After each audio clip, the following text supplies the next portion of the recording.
Stop pretending and get up, my husband shouted, shoving his phone camera directly into my face while I lay completely paralyzed on the cold marble driveway. His mother stood behind him, sipping her champagne and complaining that my pathetic cry for attention was ruining her son's birthday party. They laughed together, genuinely amused, convinced I was staging a dramatic scene to steal the spotlight. But as the warm blood pooled beneath my head and my limbs refused to respond to my brain, desperate commands, my eyes locked onto his.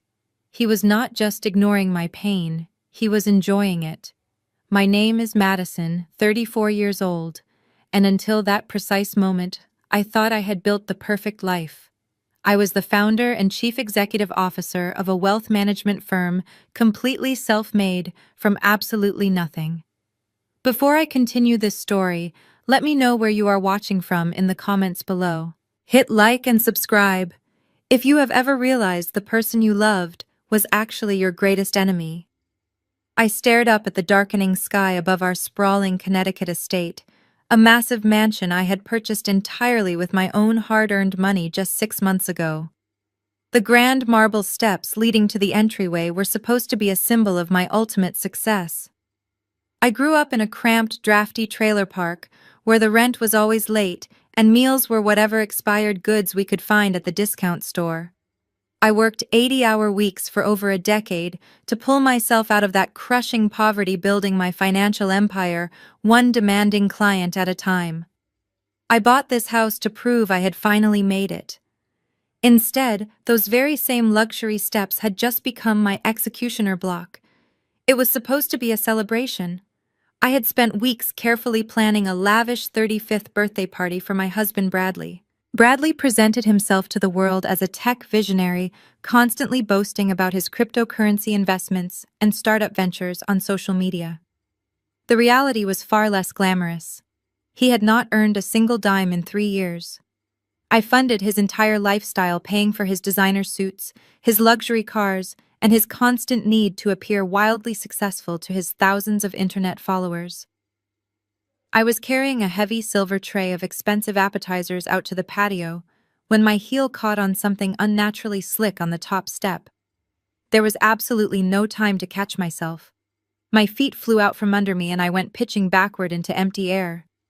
The impact was deafening. My neck violently struck the sharp edge of the marble step, sending a sickening crack echoing through my skull. A blinding flash of white light consumed my vision, followed instantly by a wave of physical agony so intense it knocked all the breath from my lungs. I tumbled down the remaining 5 steps like a broken doll, landing in a twisted, unnatural heap on the paved driveway. I waited for the frantic rush of footsteps, the panicked shouts of my husband rushing to my side to help me. Instead, I heard the familiar electronic chime of a video recording starting. Bradley stepped casually into my field of vision, his phone pointed directly at my bleeding face. "Get up, Madison," he sneered, his voice dripping with pure annoyance. "You are not going to ruin my birthday with your dramatic nonsense. Get off the ground right now." I tried to speak, to beg him to call an ambulance, to tell him I could not feel my legs, but my jaw completely refused to open. Panic, cold and sharp, began to spread rapidly through my chest. I sent a desperate internal command to my fingers to twitch, to my arms, to lift, to my knees to bend. Absolutely nothing happened. My body was a heavy, lifeless anchor, completely disconnected from my brain. I was trapped alive inside my own flesh. His mother Beatrice walked over slowly, the ice clinking loudly in her crystal glass. She looked down at me with an expression of utter disgust. She had always hated me. A self-proclaimed suburban aristocrat, Beatrice never let me forget that my wealth could not erase my poor background. She happily spent my money while mocking the hands that earned it. "You can take the girl out of the trailer park, but you cannot teach her class," she scoffed, nudging my motionless shoulder with the tip of her expensive designer shoe. "Look at her, Bradley, lying on the dirt just to pull the attention away from you. She is probably faking a concussion because she could not stand the fact that today is about her husband, not her precious company." I lay there staring up at them, my vision blurring at the edges. Blood was actively dripping down the side of my face, staining the immaculate driveway I paid to have pressure washed every single week. I screamed internally, pleading for anyone to call for medical help. But the loud party raged on in the backyard, the heavy bass of the music easily drowning out the terrible silence of my paralysis. Bradley adjusted his angle, making sure the lighting caught his face perfectly, as he spoke directly to his followers. "Can you believe this, guys?" he said into the camera, putting on his best exasperated husband persona. "My wife literally threw herself down the stairs because I was getting too many birthday gifts today. Classic toxic behavior." He laughed, a genuine amused chuckle that sent terrifying shivers down what was left of my functioning spine. In that horrifying moment of absolute physical vulnerability, the veil was completely lifted from my eyes. For 3 years of marriage, I had convinced myself that Bradley was just misguided, that his financial failures were temporary, that his mother cruelty was just protectiveness. I had poured my hard-earned wealth into keeping him happy, believing he truly loved me. But looking into his eyes as he filmed my broken, bleeding body for internet clout, I finally saw the undeniable truth. He did not just lack empathy. He was entirely devoid of a soul. He was a parasite, and Beatrice was his enabler, both of them happily feeding off my massive success while openly despising the woman who provided it. A warm sensation spread around the back of my head as more blood escaped the deep gash on my skull. My breathing grew dangerously shallow. I realized with absolute terrifying clarity that they were going to let me die right here on the driveway if it meant they could inherit my company and my estate. They were waiting for me to expire, completely unaware that my mind was razor-sharp, recording every word, every laugh, every cruel gesture. They thought I was finished. But they had vastly underestimated the survival instincts of a woman who had fought her way up from the absolute bottom. If I survived this dark night, I was going to destroy them both. The harsh glare of the patio lights illuminated the ever-growing pool of blood beneath my shattered head. Bradley was still holding his phone steady, capturing what he believed was my ultimate humiliation. He adjusted his stance to get a better angle of my motionless body against the expensive landscaping. Beatrice took another casual sip of her champagne, completely unfazed by the gruesome scene unfolding at her designer shoes. They thought they had all the time in the world to let me bleed out on the cold stone. They were entirely convinced they had executed the perfect plan to get rid of me and inherit my wealth. They were wrong. The heavy wooden gate leading to the backyard swung open with a loud thud. A party guest named Kevin walked around the corner of the house carrying a plate of catered food from the kitchen. He stopped dead in his tracks. The ceramic plate slipped from his hands, shattering violently against the pavement. He screamed my name, his voice slicing straight through the heavy bass of the party music. He sprinted toward me, completely ignoring the angry glare my husband shot in his direction. Bradley immediately lowered his phone, his face twisting in intense irritation. "Relax, Kevin," he groaned, rolling his eyes dramatically. "She is just putting on a show because she drank too much and wants to ruin my birthday dinner. Give her a minute and she will magically recover from her little tantrum." But Kevin ignored him completely. He took one look at the unnatural angle of my neck and the massive amount of dark blood soaking into the stone. He pulled his phone from his pocket with trembling hands and dialed emergency services. Bradley stepped forward, reaching out to grab Kevin by the arm, demanding he hang up the phone immediately. Beatrice hissed at the guest, insisting he was overreacting to a spoiled woman throwing a massive pity party. Kevin shoved Bradley away with brutal force and yelled our address to the emergency dispatcher. I lay trapped inside my unresponsive shell, my eyes tracking the dark sky as the distant wail of sirens finally pierced the suburban quiet. The flashing red and blue lights washed over the pristine facade of my mansion. An ambulance screeched to a halt at the edge of the driveway. Paramedic Ramirez leapt from the passenger side before the vehicle even came to a complete stop. She grabbed her heavy trauma bag and sprinted toward my motionless body. She was a seasoned professional, her eyes instantly scanning the severe trauma zone. But before she could even kneel beside me, Beatrice purposefully stepped directly into her path, crossing her arms defensively to block the medical equipment. "You are wasting your time, honey," Beatrice scoffed, looking down her nose at the paramedic. "She is heavily intoxicated and throwing a massive fit for attention. Just drag her inside so my son can go back to enjoying his celebration." "Do not make a huge scene out of a simple drunken stumble." Paramedic Ramirez did not even blink. She used her shoulder to forcefully shove Beatrice aside completely, ignoring the older woman and her indignant gasp. "Step back immediately, or I will have you arrested for obstructing emergency medical personnel." Ramirez barked, her voice carrying absolute authority. Beatrice stumbled backward, her face turning crimson with pure rage, while Bradley stood silently in the background, his jaw tightly clenched. Ramirez dropped to her knees beside my head. She snapped on her blue latex gloves and carefully secured my neck to prevent any further movement. "Madison, can you hear me?" she asked clearly and loudly. "Blink twice if you can hear my voice." I summoned every ounce of energy I possessed and blinked my eyes twice. "Okay, Madison. I am right here," Ramirez said, her professional tone offering the first sliver of comfort I had felt all night. "I am going to check your vitals and your mobility. Stay exactly as you are. Do not try to speak." She quickly moved her hands down my body, checking my spine and my extremities. I felt absolutely nothing. It was as if she was touching a phantom limb. Ramirez pulled a small, sharp medical pin from her pocket. "I need to test your pain response and your reflexes, Madison," she explained calmly. She took off my right shoe and dragged the sharp tip of the pin firmly across the sole of my bare foot. Zero response. My foot did not twitch. My toes did not curl. My leg remained completely dead against the cold pavement.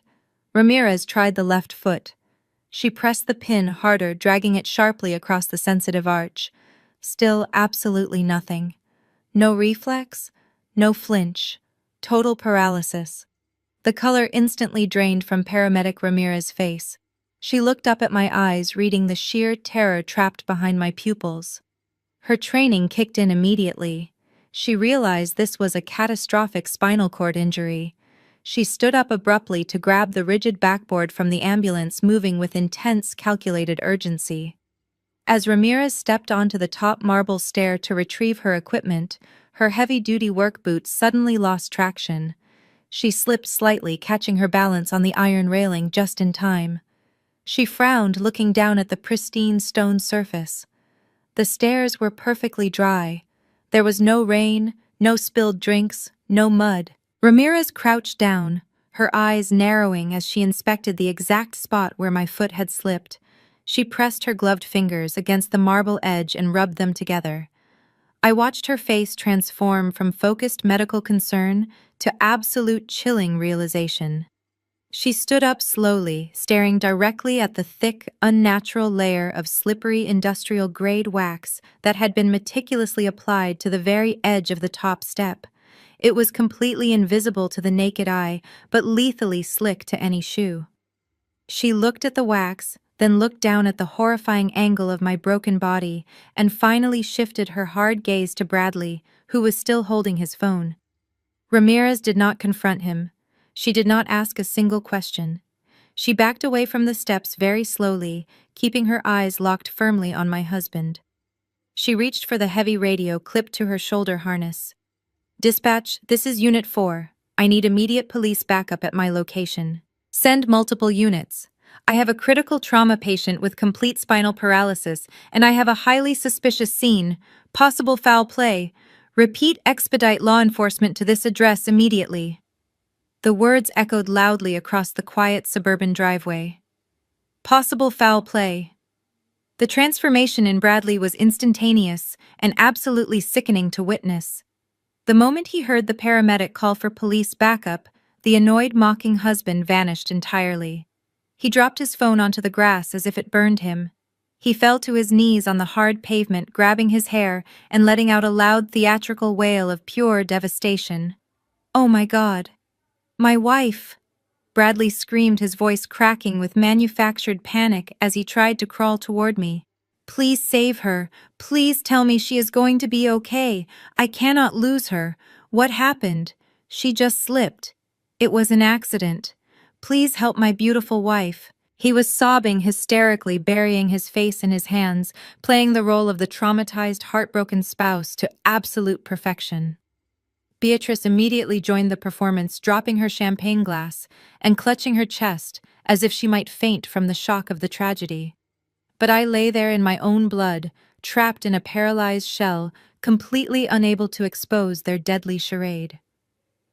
I watched the flashing lights of the approaching police cruisers illuminate Bradley and his fake tears, knowing he had carefully orchestrated my murder, and now he was directing his own twisted rescue scene. The chaotic symphony of the emergency room assaulted my senses the moment the ambulance doors swung open. Fluorescent lights passed overhead in a blinding rhythmic blur as a team of trauma nurses rushed my stretcher through the sliding glass doors. I could hear the frantic squeak of rubber soles on polished linoleum and the urgent shouting of medical codes. I was a prisoner trapped behind my own eyes. I could feel the rough texture of the cervical collar biting harshly into my jaw, but below my neck, a terrifying void remained. Bradley was running right alongside my stretcher, his hands dramatically clutching his head. He was sobbing loudly, begging the nurses to save his beautiful wife. His performance was truly Oscar-worthy. Just minutes ago, he had been laughing at my broken body on the driveway. Now he was the picture of a devastated husband facing the ultimate tragedy. A tall doctor with silver hair and a stern expression took charge of the trauma bay. His name badge read, Dr. Mitchell. He moved with practiced efficiency, shining a harsh penlight into my pupils and barking orders to the nursing staff. We need an immediate scan of her head and a full spinal magnetic resonance imaging test, he commanded, his voice slicing through the noise. Get neurology down here right now. She has zero motor function in her upper and lower extremities. Bradley hovered near the doorway of the trauma bay, wiping non-existent tears from his cheeks. Beatrice stood right behind him, her arms crossed tightly over her expensive cashmere wrap. She looked incredibly annoyed, as if my near-fatal injury was a personal inconvenience to her evening plans. The next 2 hours were a terrifying blur of cold machines and sterile environments. They slid my paralyzed body into the loud, claustrophobic tunnel of the imaging machine. The rhythmic banging of the magnetic coils echoed around my trapped form.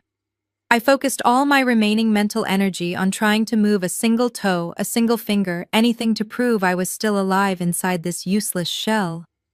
Nothing worked. The terrifying disconnect between my brain and my nerves was absolute. When they finally wheeled me back into the private emergency suite, Dr. Mitchell was waiting with a grim expression on his face.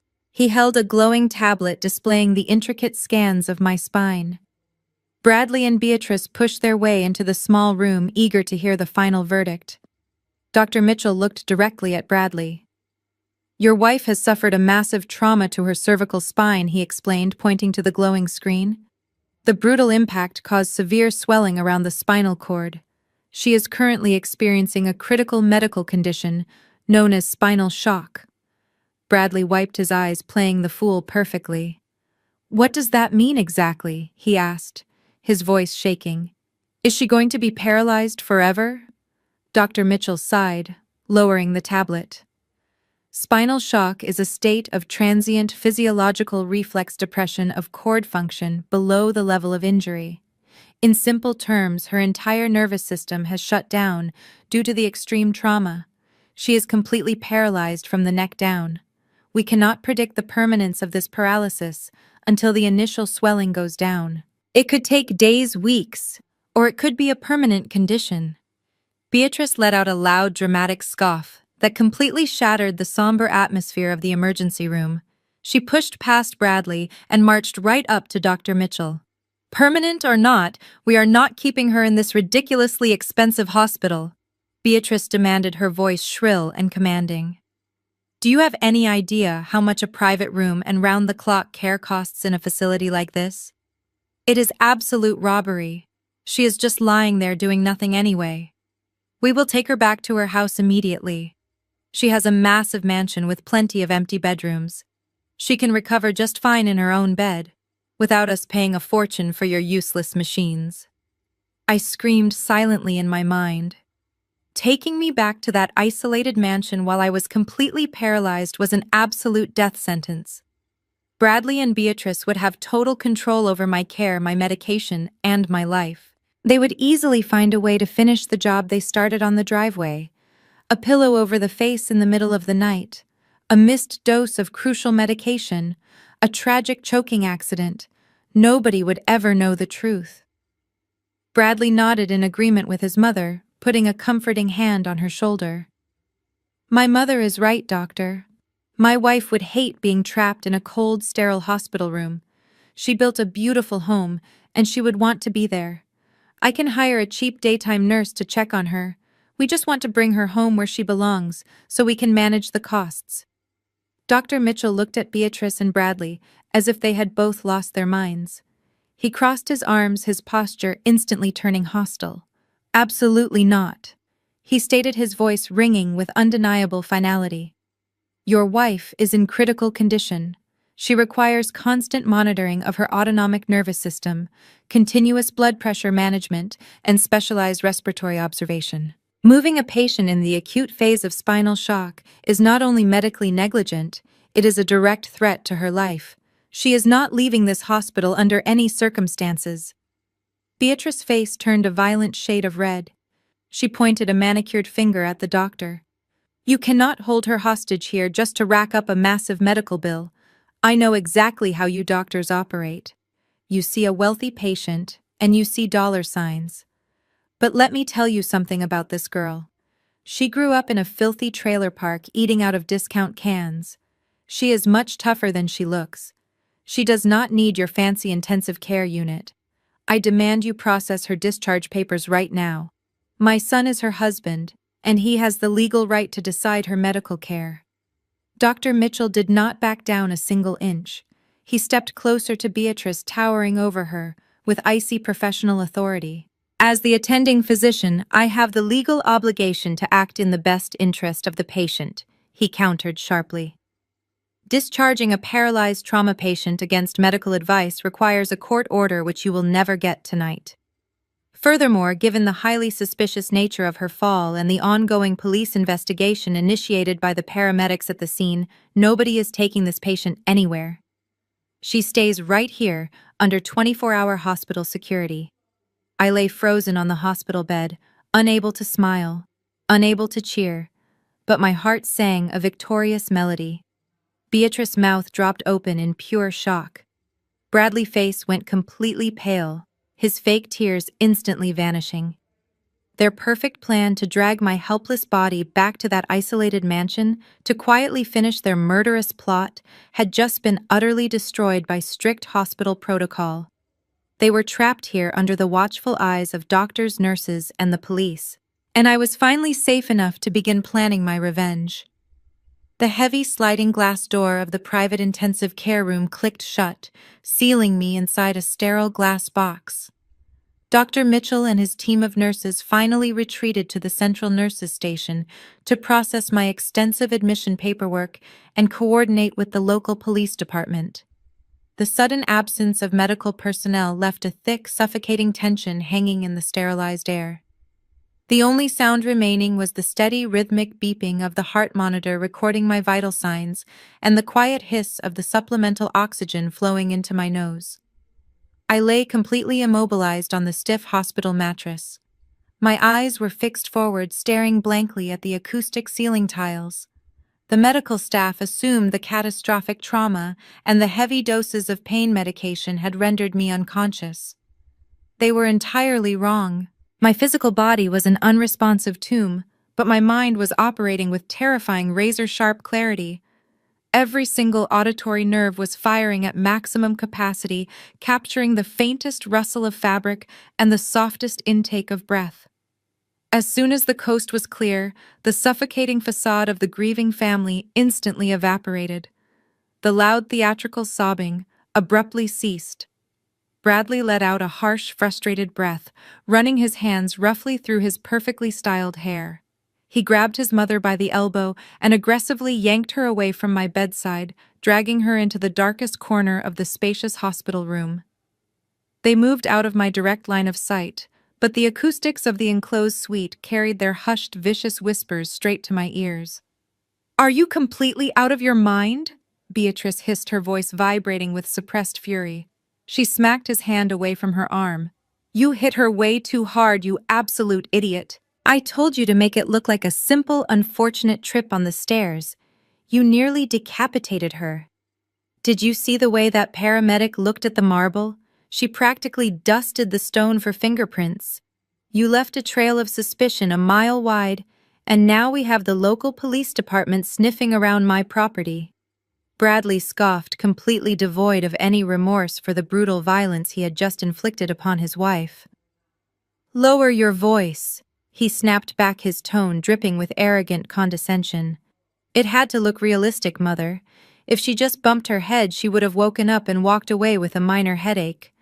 I needed her entirely incapacitated. I needed her brain completely scrambled so she could not utter a single word to the authorities. The wax I applied to the marble edge was completely untraceable. By the time the police actually get a warrant to inspect the property, the morning dew and the automated sprinkler system will have washed away any chemical residue. The entire scene will look like a tragic accident caused by an overworked, clumsy woman wearing high heels." Beatrice paced the small corner of the room, her expensive heels clicking sharply against the linoleum floor. "Do not speak to me about being realistic," she retorted bitterly. "You completely lost control of the narrative the moment that ridiculous paramedic called for police backup. We are trapped in this hospital. We cannot take her home to manage her recovery. If she wakes up and points a finger at you, you will spend the rest of your miserable life in a federal penitentiary, and I will lose everything." I listened to their horrific exchange, my blood turning to absolute ice inside my paralyzed veins. They were casually discussing my attempted murder as if they were reviewing a poorly executed business transaction. The sheer magnitude of their cruelty was suffocating. I had bought Beatrice the very designer wrap she was wearing. I had paid off Bradley countless failed startup debts. In return, they had conspired to crack my skull open on my own front porch. "Stop acting like a paranoid old woman," Bradley growled, stepping closer to her to assert his dominance. "I have handled every single detail. I wiped the primary security hard drive myself an hour before the party started. The front door camera was completely deactivated. There is zero digital evidence connecting me to that staircase. I made sure of it." He paused, letting out a dark, triumphant chuckle that made my stomach churn with violent nausea.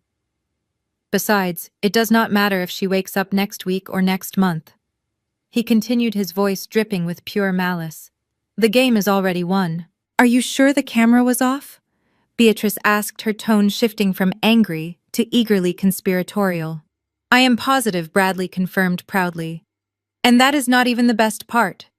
Do you remember that massive stack of quarterly tax documents her accounting team sent over yesterday morning? She was so exhausted from working a 14-hour shift that she barely glanced at the pages before signing them. I slipped a comprehensive, durable power of attorney document right into the middle of the stack. She signed her life away without even reading the header. My heart monitor spiked wildly, the machine emitting a rapid, high-pitched warning alarm. The sudden noise startled them, but neither Bradley nor Beatrice bothered to step forward to check on my physical well-being. They simply waited in the shadows for the mechanical beeping to return to a steady, normal rhythm. The reality of his words hit me with the destructive force of a freight train. A durable power of attorney. I had mindlessly signed a document granting Bradley absolute, unrestricted legal authority over my entire existence. Because I was currently incapacitated and locked in a state of spinal shock, that document was legally binding right this very second. He now possessed the absolute power to access my private bank accounts, liquidate my investment portfolios, and sell my massive real estate holdings. Even more terrifying, he had the legal authority to walk into my wealth management firm tomorrow morning and completely dismantle the company I had sacrificed my entire youth to build. He could legally authorize my medical decisions. He could legally instruct the doctors to withdraw my life support if he deemed my recovery hopeless. I was entirely at his mercy. "We do not need to bring her back to the mansion," Bradley whispered, his voice filled with greedy anticipation. "The moment the banks open their doors tomorrow morning, I am walking straight into the executive branch. I will present the signed power of attorney and the medical declaration of her incapacitation. I am going to empty her primary accounts and wire the funds directly into my offshore crypto wallet. By the time her fancy corporate lawyers figure out what happened, the money will be completely untraceable. We will have enough cash to leave this miserable city and live like royalty while she rots in a state-funded nursing facility." Beatrice let out a low, satisfied hum. "You better make sure that document is bulletproof," she warned him. "Her legal team is vicious. It is ironclad," Bradley promised confidently. "I paid a very expensive, very discreet notary to stamp it." "She is finished, Mother. The trailer park queen has finally been dethroned." I lay imprisoned in my sterile bed, surrounded by monitors that beeped in quiet mockery of my helplessness. My limbs were dead weight, my voice was silenced, and my husband was actively preparing to loot my entire life savings at the crack of dawn. Panic threatened to completely consume my mind, urging me to surrender to the darkness. But a fierce, burning rage quickly pushed the panic aside.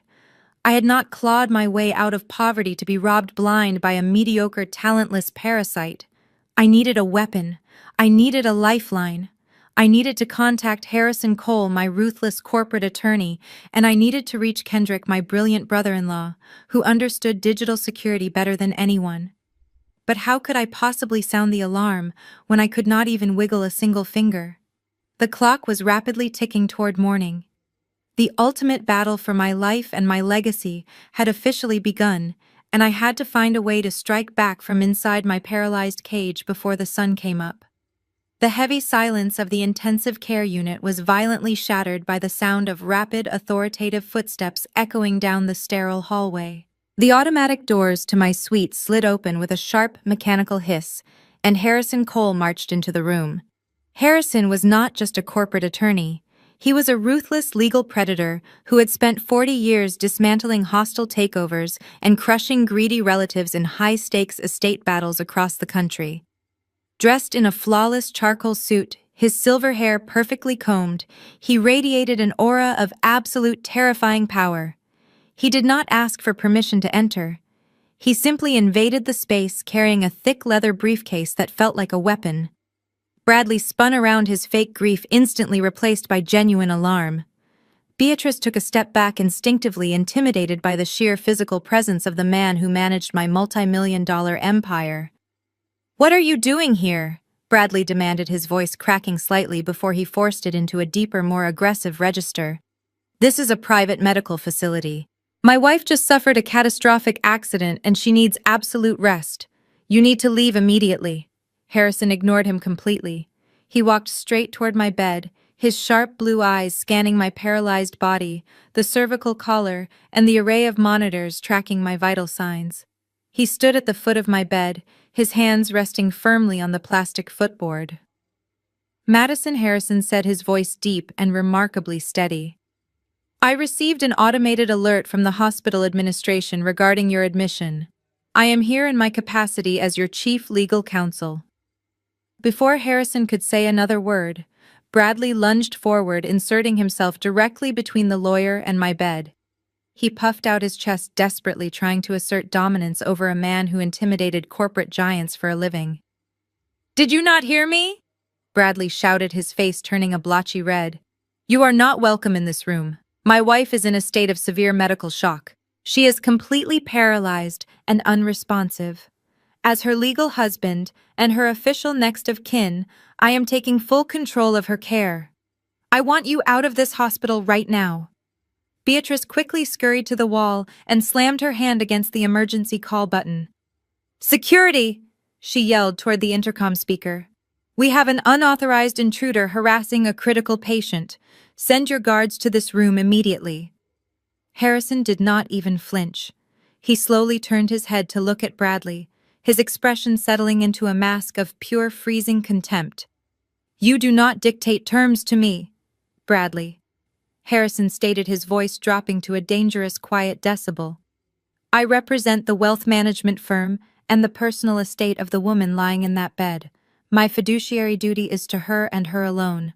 I am well aware of your massive financial liabilities, your failing cryptocurrency ventures, and your sudden desperate interest in her medical directives. If you think you can isolate my client to facilitate a hostile financial takeover while she is incapacitated, you are vastly underestimating the legal hellfire I will rain down upon you." Bradley swallowed hard, a flash of genuine panic crossing his eyes, but he quickly masked it with arrogant outrage. He pointed a shaking finger at the hallway. "I am her husband." Bradley spat out the words like venom. "Under state law, I hold total medical and legal authority over her while she is in this condition. You have absolutely no jurisdiction here, Harrison. You are just a hired suit. I forbid you from contacting her. I forbid you from accessing her medical records. I am restricting all visitors starting right this second. Nobody comes into this room without my explicit written permission. Now get out before I have you arrested for trespassing." Two large hospital security guards appeared in the doorway, looking cautiously between the furious husband and the imposing attorney. "Sir," one of the guards said, approaching Harrison carefully, "the husband has the legal right to restrict visitors. We are going to have to ask you to step outside the intensive care unit." Harrison knew the law better than anyone in that building. He knew that pushing past security would only result in a useless arrest, which would leave me entirely defenseless. He slowly picked up his leather briefcase, his face an impenetrable mask of cold calculation. But before he turned to comply with the guards, Harrison took one deliberate step around Bradley. He leaned slightly over the side rail of my hospital bed, bringing his face just inches from mine. Bradley yelled for the guards to grab him, but Harrison ignored the chaos erupting behind his back. He looked deep into my eyes. He searched the terrified, frozen depths of my pupils, looking for any sign of life trapped inside my paralyzed shell. I summoned every fragment of willpower I possessed. I focused entirely on my eyelids. I stared directly into the sharp blue eyes of the only man who could protect my life-work. I blinked deliberately. Once. Twice. It was a clear, undeniable signal. A silent scream for help. Harrison's breath hitched just for a fraction of a second. The corner of his mouth twitched upward into the briefest, most imperceptible smirk. He caught the signal. He knew I was fully conscious. He knew I was locked inside my body, listening to every single word, entirely aware of the murderous plot my husband was orchestrating. The security guards placed their hands firmly on Harrison's shoulders, pulling him backward toward the sliding glass door. Harrison did not resist, but as he reached the threshold of the room, he locked eyes with Bradley one final time. The temperature in the room seemed to drop 10 degrees. "Enjoy playing the grieving husband while you can," Bradley Harrison declared, his voice echoing loudly down the sterile hospital corridor for every nurse and doctor to hear. "Because I am heading straight to a federal judge the moment the courthouse opens. If a single penny moves from her corporate accounts, if a single medical decision is made that compromises her safety, or if I find out this so-called accident was anything other than a simple fall, I will personally ensure you spend the rest of your miserable existence locked inside a federal prison cell. You are officially on notice." Harrison turned on his heel and strode down the hallway, his powerful footsteps fading into the distance. The security guards lingered near the door, watching Bradley closely before finally retreating to their posts. Bradley stood frozen in the center of the room, his chest heaving with rapid, panicked breaths. Beatrice rushed over to him, grabbing his arm with trembling hands. The sheer confidence of Harrison's threat had clearly rattled them to their rotten cores. They had successfully isolated me physically, using their legal status to build a fortress around my hospital bed. But as I lay motionless, staring at the ceiling, a massive surge of hope flooded my paralyzed veins. They thought they had cut off my only lifeline. They had no idea that Harrison Cole was now fully armed with the truth, and my brilliant lawyer was about to start a legal war that would burn their greedy ambitions straight to the ground. The rhythmic beeping of the heart monitor was the only sound keeping me tethered to reality after Harrison Cole was escorted from the intensive care unit. Bradley and Beatrice had stepped out into the hallway to speak with the hospital administration, desperate to solidify their legal hold over my medical directives. My eyes were fixed on the ceiling tiles when the heavy door slid open again. My sister-in-law Caroline strode into the room reeking of cheap perfume and unearned entitlement. Right behind her was her husband Kendrick. Kendrick was a brilliant African-American information technology auditor who worked for a top-tier cybersecurity firm. He was sharp, analytical, and completely out of place in this family of greedy parasites. Unlike Bradley, Kendrick actually worked for his money and possessed a strict moral compass. He took one look at my immobilized body, hooked up to the breathing apparatus, and I saw a flash of genuine horror cross his dark features. Caroline, however, did not even pretend to offer a sympathetic glance toward my hospital bed. She made a direct line for the small plastic belongings bag the nurses had placed on the corner chair. "What are you doing?" Caroline Kendrick asked, his deep voice, thick with thinly veiled disgust. His posture stiffened as he watched his wife aggressively tear open the clear plastic bag containing the clothes and personal items I had been wearing during the fall. She shoved her manicured hands deep into the blood-stained fabric of my dress, completely unfazed by the gruesome sight. "Bradley sent me a text message right before we got off the elevator," Caroline muttered, her eyes darting around the room like a common thief. "He said he needs the master key to her home office safe. The banks are requesting secondary verification for the corporate accounts, and all her physical authentication tokens are locked inside that steel box."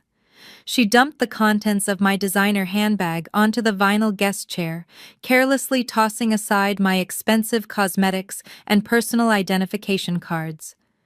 Kendrick clenched his jaw so tightly I could see a muscle jumping in his cheek. "You are actively searching a paralyzed woman. Belongings for a safe key, while she lies completely helpless right in front of you," Kendrick stated flatly, crossing his arms over his broad chest. "Have you people entirely lost your minds?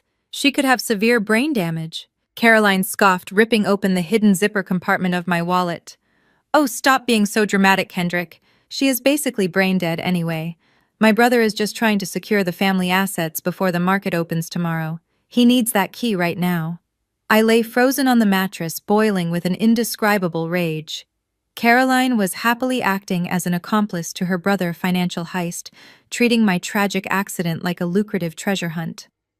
She aggressively patted down the pockets of my ruined jacket, muttering curses under her breath when she came up empty-handed. Kendrick watched her frantic search with cold, analytical eyes. He was a man who spotted discrepancies for a living, and the massive discrepancies in this entire situation were practically screaming at him. Suddenly, Caroline's cell phone buzzed loudly in her pocket. She pulled it out, her face lighting up with greedy anticipation as she read the caller identification. "It is my mother," Caroline announced quickly, grabbing her purse. "She probably has an update from the hospital billing department. I need to take this in the hallway, where the reception is better. Do not touch anything, Kendrick. I will be right back to finish checking her coat." Caroline practically sprinted out of the intensive care unit, the heavy glass door sliding shut behind her, sealing Kendrick and me inside the quiet, sterile room. The moment we were completely alone, Kendrick's demeanor instantly transformed. The rigid, annoyed brother-in-law vanished, replaced by the highly trained cybersecurity expert. He moved swiftly and silently toward my hospital bed, checking the hallway through the glass blinds to ensure Caroline was completely distracted. He leaned down over the metal side rail, bringing his face close to mine. Madison Kendrick whispered, his deep voice barely audible over the hum of the oxygen machine. "I know you are in there. I saw the medical charts at the nurses' station. Spinal shock does not mean brain death. I know your mind is fully awake." I stared directly into his dark, intense eyes. I summoned every remaining ounce of energy in my paralyzed body and gave him one slow, deliberate blink. Kendrick let out a sharp breath of relief, a fierce, determined fire ignited in his gaze. "Listen to me very carefully, Madison. he urged, moving with lightning speed. He reached into the inner pocket of his dark jacket and pulled out a tiny, sophisticated piece of hardware. It was a miniature eye-tracking sensor, completely discreet and highly advanced. Attached to it by a thin wire was a small modified burner smartphone. "Bradley is moving incredibly fast," Kendrick explained quickly. "He already submitted the forged power of attorney to your primary investment bank. He is trying to drain the corporate liquidity funds before the morning bell." Kendrick swiftly slid the burner phone deep under my mattress pad, where the nurses would never feel it during routine checks. He then took the tiny eye tracker and expertly clipped it to the flexible plastic arm of my supplemental oxygen tube, positioning the microscopic camera directly in front of my right pupil. It blended in perfectly with the medical equipment. I bypassed the biometric lock on this device. Kendrick continued, his fingers flying across the screen before hiding it away. "The eye tracker is calibrated to your pupil movements. You can type send encrypted messages and access the internet just by looking at the custom keyboard on the hidden screen projection. It is connected to a secure, untraceable cellular network. Harrison Cole has the encryption key. You have a direct line to your lawyer now." I blinked twice, a silent, overwhelming expression of pure gratitude. My brother-in-law was risking his entire career and his marriage to save my life. "I am not done yet," Kendrick whispered fiercely, his eyes narrowing with cold resolve. "I know Bradley is a pathological liar, and I know he disabled the primary security cameras before your fall. But he is a technological amateur. He does not know about the secondary local area network you asked me to install on the private servers last year. I am going to hack directly into your home security mainframe tonight. I am going to bypass his primitive wipes and dig through the deleted cache. If he did anything to cause this accident, I will find the digital footprint, and I will hand the evidence directly to the federal authorities." The handle on the sliding glass door began to turn. Kendrick instantly snapped backward, crossing his arms and adopting his previous stance of mild annoyance, just as Caroline pushed her way back into the room. "My mother says the hospital administration is giving them pushback on the discharge papers," Caroline complained, marching right back to my ruined belongings. She shoved her hands back into my blood-stained coat. "We need to find that safe key so Bradley can pay off the medical director." I lay completely motionless on the sterile hospital bed, but inside a ferocious battle cry echoed through my mind. The tiny sensor hovered invisibly near my eye, a powerful digital weapon handed to me by the ultimate inside ally. Bradley thought he had completely isolated me. He thought he had severed my voice and stolen my empire. He was blissfully unaware that I was now armed, fully connected to my ruthless attorney, and backed by a cybersecurity expert who was about to tear his murderous lies apart, line by line of code. The real war had just begun. The morning sun had barely crested the city skyline when the private elevator doors opened on the top floor of my wealth management firm. Lying in my hospital bed, I stared intensely at the hidden screen projected by the eye tracker Kendrick had miraculously installed. The encrypted feed bypassed the hospital network entirely, feeding direct high-definition security footage from my corporate headquarters straight to my pupil. I watched with burning fury as Bradley strutted into the immaculate glass reception area of the empire I had built from nothing. He was wearing one of the bespoke Italian suits I had purchased for his birthday, completely abandoning his usual casual tech bro aesthetic. He carried a sleek leather briefcase and walked with the unearned arrogance of a conquering king claiming a stolen throne. My chief operating officer and my entire executive board were already scrambling into the main conference room. Bradley had authorized an emergency mandate using my personal email account, which he had undoubtedly hacked overnight. The boardroom was my sacred sanctuary, featuring floor-to-ceiling windows overlooking the financial district and a massive mahogany table where I had negotiated billion-dollar portfolios. Bradley took my seat at the head of the table, dropping his briefcase onto the polished wood with a loud, aggressive thud. The executive team exchanged nervous glances. Gregory Pierce, my chief financial officer, sat to the immediate right of Bradley. Gregory was a veteran of the financial industry, a man who relied strictly on data compliance and absolute transparency. He adjusted his glasses, looking at Bradley with clear apprehension. Thank you all for gathering on such short notice. Bradley began, his voice adopting a practiced mournful tone that made my stomach churn.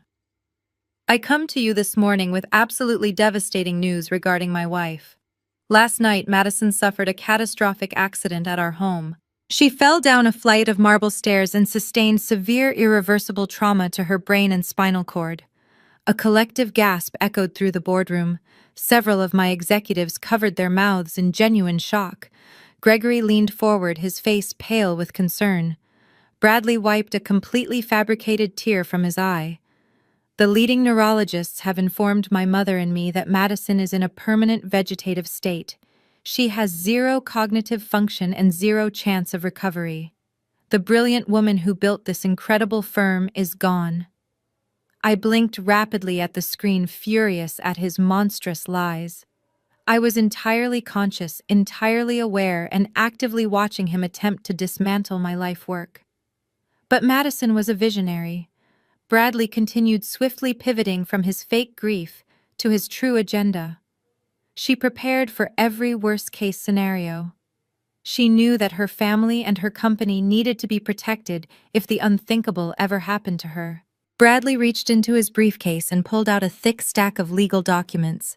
He slapped the papers down onto the center of the mahogany table. "This is a comprehensive, durable power of attorney," Bradley announced, his voice suddenly ringing with aggressive authority. Madison signed this document in front of a licensed notary public. "It grants me total unrestricted legal and financial control over her personal estate and this entire wealth management firm. Effective immediately, I am assuming the role of acting chief executive officer." The boardroom fell dead silent. I could see the sheer disbelief washing over my team. I had never allowed Bradley anywhere near my corporate assets. My executives knew perfectly well that I considered his cryptocurrency ventures to be highly volatile and utterly reckless. Gregory Pierce carefully reached out and pulled the document toward him. He flipped through the pages, scanning the legal jargon and scrutinizing my forged signature on the final page. "We need to stabilize the company portfolio to prevent a panic among our top-tier investors," Bradley commanded, leaning over the table. "To ensure market confidence, I am initiating an immediate capital injection into a secure secondary holding firm that I personally manage. Gregory, I need you to authorize an emergency wire transfer of $5 million from the primary corporate liquidity account to the offshore routing number provided in that folder." Gregory froze. He slowly looked up from the fraudulent document, his eyes narrowing as he locked his gaze onto my husband. $5 million? Gregory repeated, his voice completely devoid of any warmth. "You are asking me to liquidate $5 million of operating capital and wire it to an unverified offshore crypto wallet less than 12 hours after our founder supposedly suffered brain death. It is not a request." Gregory Bradley snapped his mask of the grieving husband, completely slipping away to reveal the greedy parasite underneath. "It is a direct executive order from the legal head of this company. My crypto fund is uniquely positioned to hedge against the impending market volatility caused by Madison's tragic accident. Process the wire transfer immediately." I watched the screen, my heart pounding against my ribs. Bradley was panicking.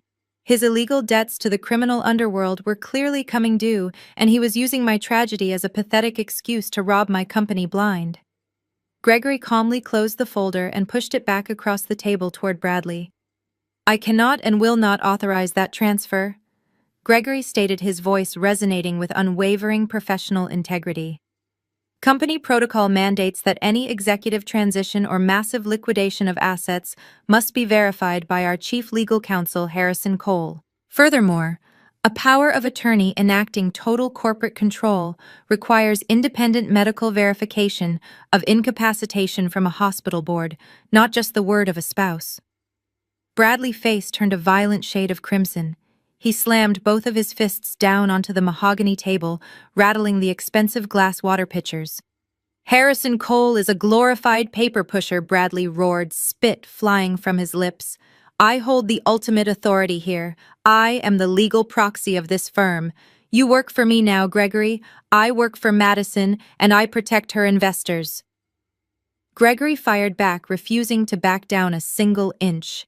Until Harrison Cole walks into this room and legally validates that piece of paper, not a single cent is leaving this building. Bradley's chest heaved with unchecked rage. He grabbed the fraudulent document and shoved it directly into Gregory's face.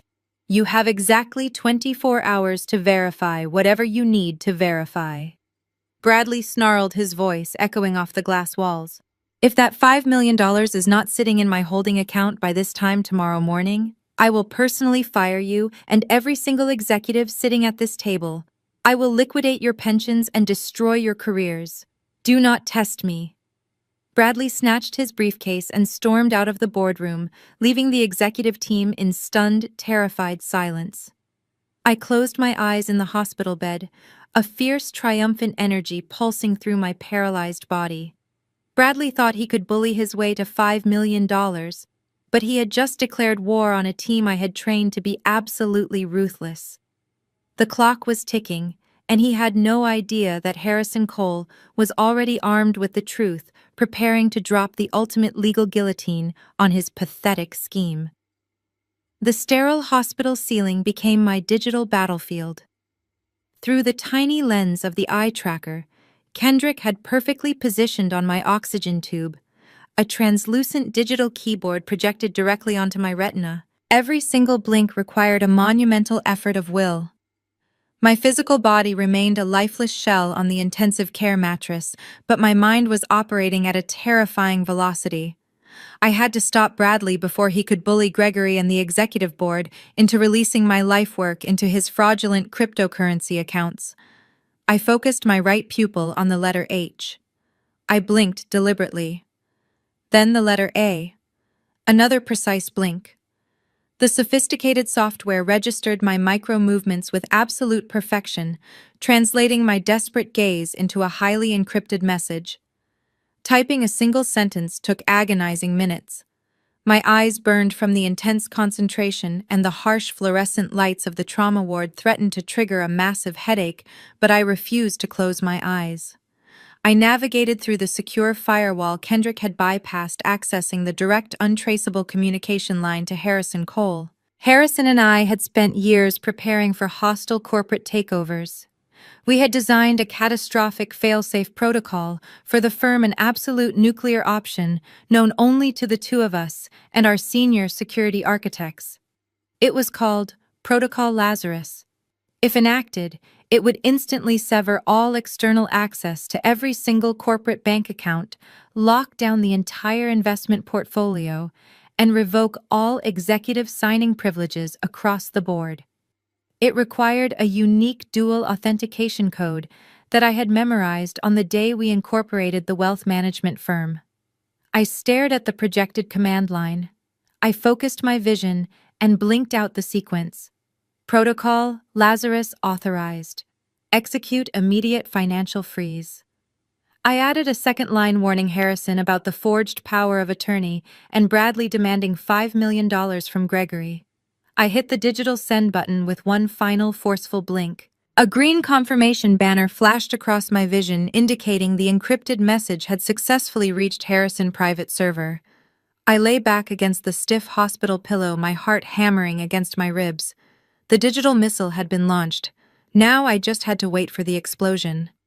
Across the city, inside the towering glass skyscraper of the primary investment bank handling my corporate liquidity, Bradley was pacing like a caged predator. The eye tracker feed had switched back to the secondary security cameras, allowing me to watch his heist unfold in real time. He was inside the plush, soundproof office of the senior bank manager, a man named Preston. Bradley was practically vibrating with greedy anticipation. He had completely abandoned the grieving husband routine. He slapped the fraudulent power of attorney onto Preston's heavy mahogany desk, demanding immediate compliance.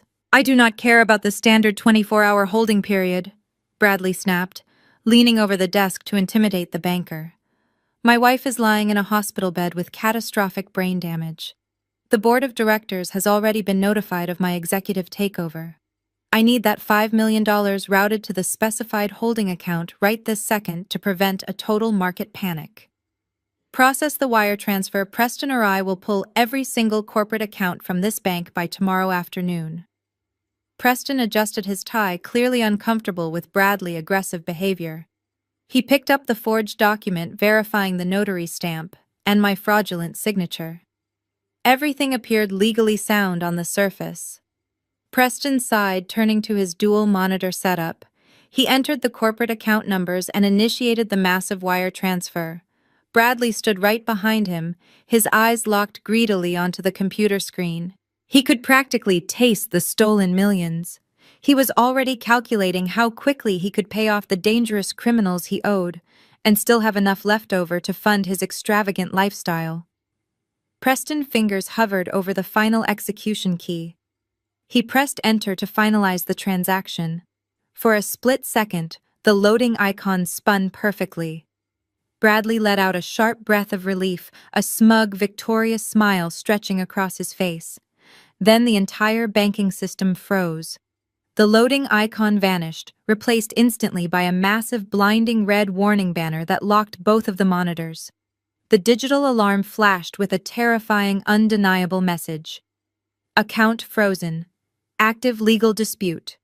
Protocol Lazarus initiated. All executive privileges revoked by order of Chief Legal Counsel. Preston gasped, physically recoiling from the computer screens. He frantically clicked his mouse and slammed his fingers against the keyboard, but the system was completely dead. A secondary message popped up instructing the bank to instantly reject all transactions and contact Harrison Cole immediately. "What did you do?" Bradley roared, the smug smile vanishing entirely from his face. His voice cracked with pure, unadulterated panic. "Process the wire transfer. I gave you a legally binding power of attorney. I am the acting chief executive officer." "You are stealing my money." Preston held up his hands defensively, his face completely pale. "I did not do anything, sir," Preston stammered, pointing at the flashing red screen. "The account has been hit with a maximum security legal freeze. The system literally will not allow me to bypass it. The firm chief legal counsel just executed an emergency lockdown protocol. The funds are totally inaccessible. The account is completely frozen until the legal dispute is resolved in federal court." The realization hit Bradley with the destructive force of a wrecking ball. He stared at the red warning banner, his chest heaving with rapid, terrified breaths. Harrison Cole had moved faster than he ever anticipated. The lawyer had completely neutralized the forged document in a matter of seconds. Bradley realized he was not just fighting a paralyzed woman anymore. Someone highly capable, incredibly dangerous, and legally ruthless was actively pulling the strings behind the scenes to destroy his heist. Bradley absolutely snapped. The thin veneer of his fake businessman persona completely shattered, revealing the violent, unstable parasite underneath. He grabbed the heavy brass lamp sitting on Preston's desk and violently hurled it against the wall, shattering it into 100 pieces. He swept his arm across the desk, knocking the expensive computer monitors, the keyboard, and stacks of financial documents crashing to the floor. Preston shouted for bank security, scrambling out of his leather chair to escape the sudden violent outburst. Bradley ignored the terrified banker. He grabbed the useless forged power of attorney from the ruined desk and crumpled it in his shaking hands. He kicked a heavy leather guest chair across the room, screaming a string of vicious curses that echoed through the private banking suite. His perfect plan had just been entirely incinerated. The $5 million he desperately needed to save his own life from the criminal underworld was locked tightly inside an impenetrable digital vault. I watched his complete psychological meltdown through the encrypted feed on my eye tracker. Lying perfectly still in my hospital bed, an overwhelming wave of fierce, triumphant satisfaction washed over my paralyzed body. Bradley was officially trapped. He had zero money, zero power, and a massive debt hanging over his head. The ultimate counterattack had been executed flawlessly, and my husband was finally beginning to understand that he had picked a war with the wrong woman. The blinding red warning banner on the bank monitor had completely shattered Bradley and his illusion of absolute control. My husband had stormed out of the financial district with his empty briefcase and a terrifying reality checking in. He was locked out of my corporate empire. Harrison Cole had effectively slammed the steel vault shut on my $5 million. But Bradley was a cornered animal, and cornered animals with massive illicit debts to the criminal underworld do not just surrender. They find another way to feed. If he could not steal my corporate liquidity through forged legal documents, he was going to leverage the only other asset he possessed: his social media following. Lying in my intensive care bed, I watched the digital projection from Kendrick's hidden eye tracker illuminate my retina. The device buzzed with a priority notification from Kendrick's secure server. My brother-in-law had flagged a massive spike in digital traffic originating from Bradley public profiles. I focused my right pupil and blinked to open the encrypted link. What I saw made the blood in my paralyzed veins run absolute ice cold. Bradley had uploaded a heavily manipulated video to every single one of his social media platforms. He had taken the horrifying footage he recorded of me bleeding out on our marble driveway and turned it into a grotesque masterpiece of digital manipulation. He expertly cut out the audio of him laughing and telling me to stop pretending. He edited out Beatrice's cruel remarks about my trailer park upbringing. Instead, he layered a melancholy acoustic piano track over the silent footage of my broken body. Then he added a voiceover. He had recorded himself sobbing, a perfect imitation of a shattered man begging the universe to spare his beloved wife. The caption below the video was a masterclass in psychological warfare and character assassination. It read, "My beautiful wife Madison pushed herself too hard. She sacrificed her health, her family, and her peace of mind to build her wealth management firm. She worked 18-hour days until her body simply gave out. Her exhaustion caused her to collapse on our front steps. Please let this be a warning to everyone. No amount of money is worth losing the person you love. Pray for her survival." He was publicly blaming my catastrophic spinal injury on my own ambition. He was weaponizing my dedication to my career to paint me as a neglectful workaholic who had brought this horrific accident upon herself. But the character assassination was just the setup for the real objective. Attached to the viral video was a prominent link to a crowdfunding campaign. The campaign title boldly demanded $1 million for Madison emergency experimental spinal treatments. Bradley had written a lengthy, heartbreaking description claiming that my insurance refused to cover the cutting-edge neurological surgeries required to save my life. He begged his followers and the general public to donate whatever they could spare to help him afford the exorbitant medical costs. It was a complete and utter fabrication. My premium health insurance covered every single aspect of my intensive care, and Bradley had zero intention of paying a hospital bill. That $1 million was destined straight for the offshore cryptocurrency wallets of the violent loan sharks he owed. I blinked rapidly, scrolling down the page. The video had hit the algorithm perfectly. It was already accumulating hundreds of thousands of views. The progress bar on the fundraising campaign was actively climbing. $5,000, $20,000, $50,000. The numbers ticked upward in real time as sympathetic strangers blindly emptied their wallets into his fraudulent account.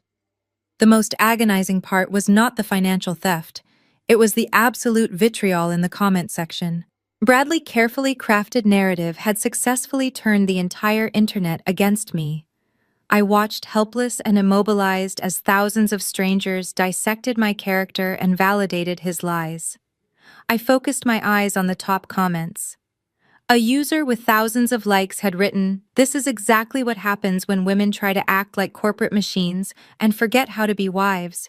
She brought this on herself by prioritizing greed over her marriage." Another comment read, "Her poor husband looks completely devastated. He clearly loved her so much, and she just neglected him for her business. I hope he finds peace." A third chimed in, saying she chased the almighty dollar until she literally fell over. Now all that money cannot even buy her a functioning spine. They called me a cold, heartless villain who deserved to be humbled. They praised Bradley as a devoted, loyal partner, standing by a wife who had never truly appreciated him. He was absorbing their praise and their money while I was being digitally crucified. The sheer injustice of it felt like a physical weight pressing down on my chest, restricting the oxygen flow from my nasal cannula. He was monetizing my attempted murder. He had pushed me down those stairs to steal my company, and when Harrison blocked that avenue, he immediately pivoted to using my paralyzed body as a prop to scam the public. He was turning my trauma into a lucrative crowdfunding enterprise to save his own skin from the criminal syndicate. A fresh wave of donations flooded the screen. $100,000 crossed the threshold. Bradley was winning the public relations war. He was securing the liquid cash he desperately needed to stay alive. But as I read the hateful comments calling me a failure, I did not break. I did not surrender to the despair trying to drag me under. The rage that ignited inside me was purer and hotter than anything I had ever experienced. Bradley thought he was a genius for exploiting the internet. He failed to realize that by creating this massive public spectacle, he was handing me the exact weapon I needed to destroy him. Every single dollar that entered that fraudulent account constituted a federal count of wire fraud. By soliciting funds under false pretenses across state lines using a digital platform, he was elevating his crimes to the jurisdiction of the Federal Bureau of Investigation. He was publicly documenting his own felonies for the entire world to see. I blinked deliberately at the eye tracker interface, capturing high-resolution screenshots of the video, the donation counter, and the fraudulent medical claims. I compiled the digital evidence into a secure file. He wanted to use the internet to paint me as a tragic cautionary tale. I was going to use his own viral scam to guarantee he spent the next 20 years in a maximum security federal penitentiary. I closed the browser window and sent the compiled evidence packet directly to Kendrick's encrypted server. The trap was being laid, and my husband was happily walking right into the center of it. The digital projection of the fraudulent crowdfunding campaign faded from my retina as the heavy intensive care unit door slid open. The sudden shift in air pressure signaled an intruder. I kept my eyes fixed on the ceiling tiles, maintaining the blank, vacant stare of a woman permanently locked in a vegetative state. The sharp, unmistakable clack of designer heels on the linoleum floor told me exactly who had breached my sanctuary before she even stepped into my line of sight. Beatrice. She did not bother bringing Bradley with her this time. She did not need to play the devastated weeping mother-in-law for the medical staff or the police officers guarding the hallway. She marched straight to the large glass window facing the busy hospital corridor and aggressively yanked the privacy blinds completely shut. The bright fluorescent light from the hallway vanished instantly, plunging my sterile hospital room into harsh claustrophobic shadows. She slowly walked over to my bedside, her expensive silk scarf trailing behind her like a royal cape, a cape I had paid for with the corporate profits from my wealth management firm.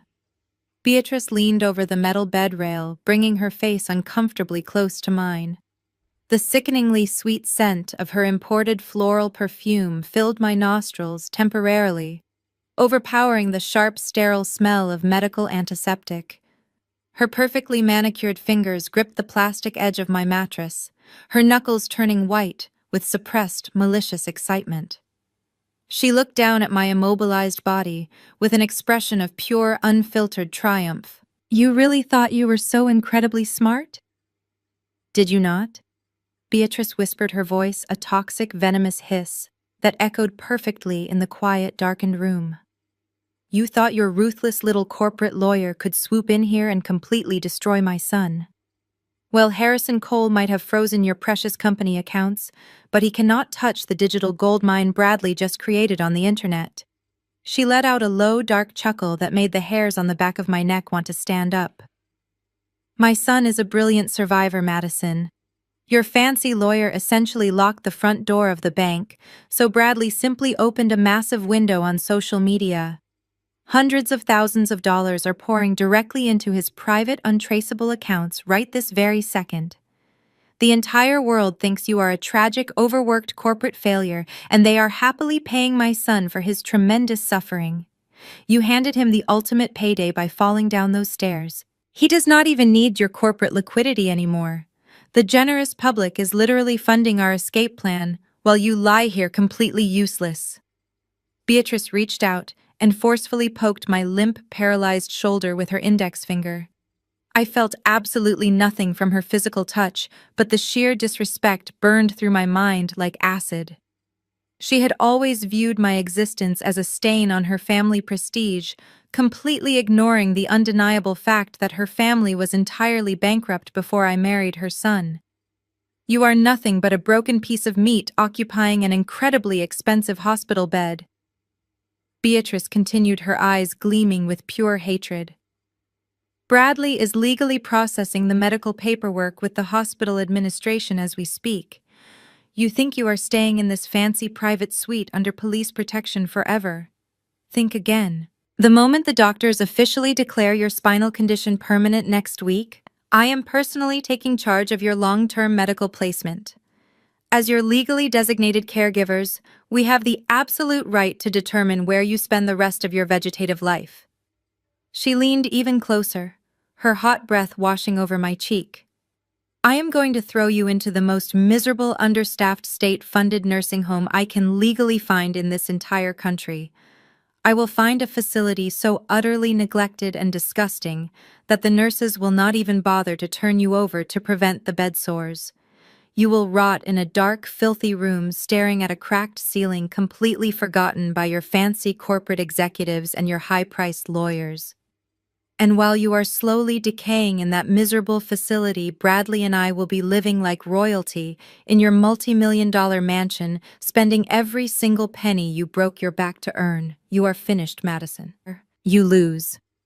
Beatrice straightened her posture, giving me one final contemptuous glare before turning on her heel. She adjusted her expensive scarf and marched proudly out of the intensive care unit, sliding the heavy glass door shut behind her and leaving me entirely alone in the dim, quiet room. I lay there processing the sheer magnitude of her horrific threats. They truly believed I was a defeated, paralyzed victim, heading for a miserable, silent end. They were fully prepared to discard my living body into a medical nightmare just to secure their stolen luxury. But as the heavy hospital door clicked shut, something miraculous happened. Deep inside my right arm, a sudden sharp jolt of pure electricity fired through my damaged nerves. It was not a phantom sensation. It was a violent, burning spark of neurological activity racing down my forearm, straight past my wrist and directly into my hand. My right index finger twitched. It was a microscopic movement, barely a fraction of an inch, but it was undeniable. A few seconds later, a fierce, prickling sensation of pins and needles flooded my right palm. My middle finger curled slightly inward, brushing against the rough texture of the hospital blanket. The terrifying grip of the spinal shock was officially breaking. The massive trauma swelling around my cervical spine had finally begun to subside, allowing my powerful brain to actively reconnect with my physical body. I was regaining my motor functions. A fierce, triumphant scream echoed silently through my mind. I could feel the cold, air-conditioned breeze hitting my fingertips. I could feel the stiff fabric of the medical gown resting against my collarbone. The sensory input was overwhelming, a beautiful symphony of returning life.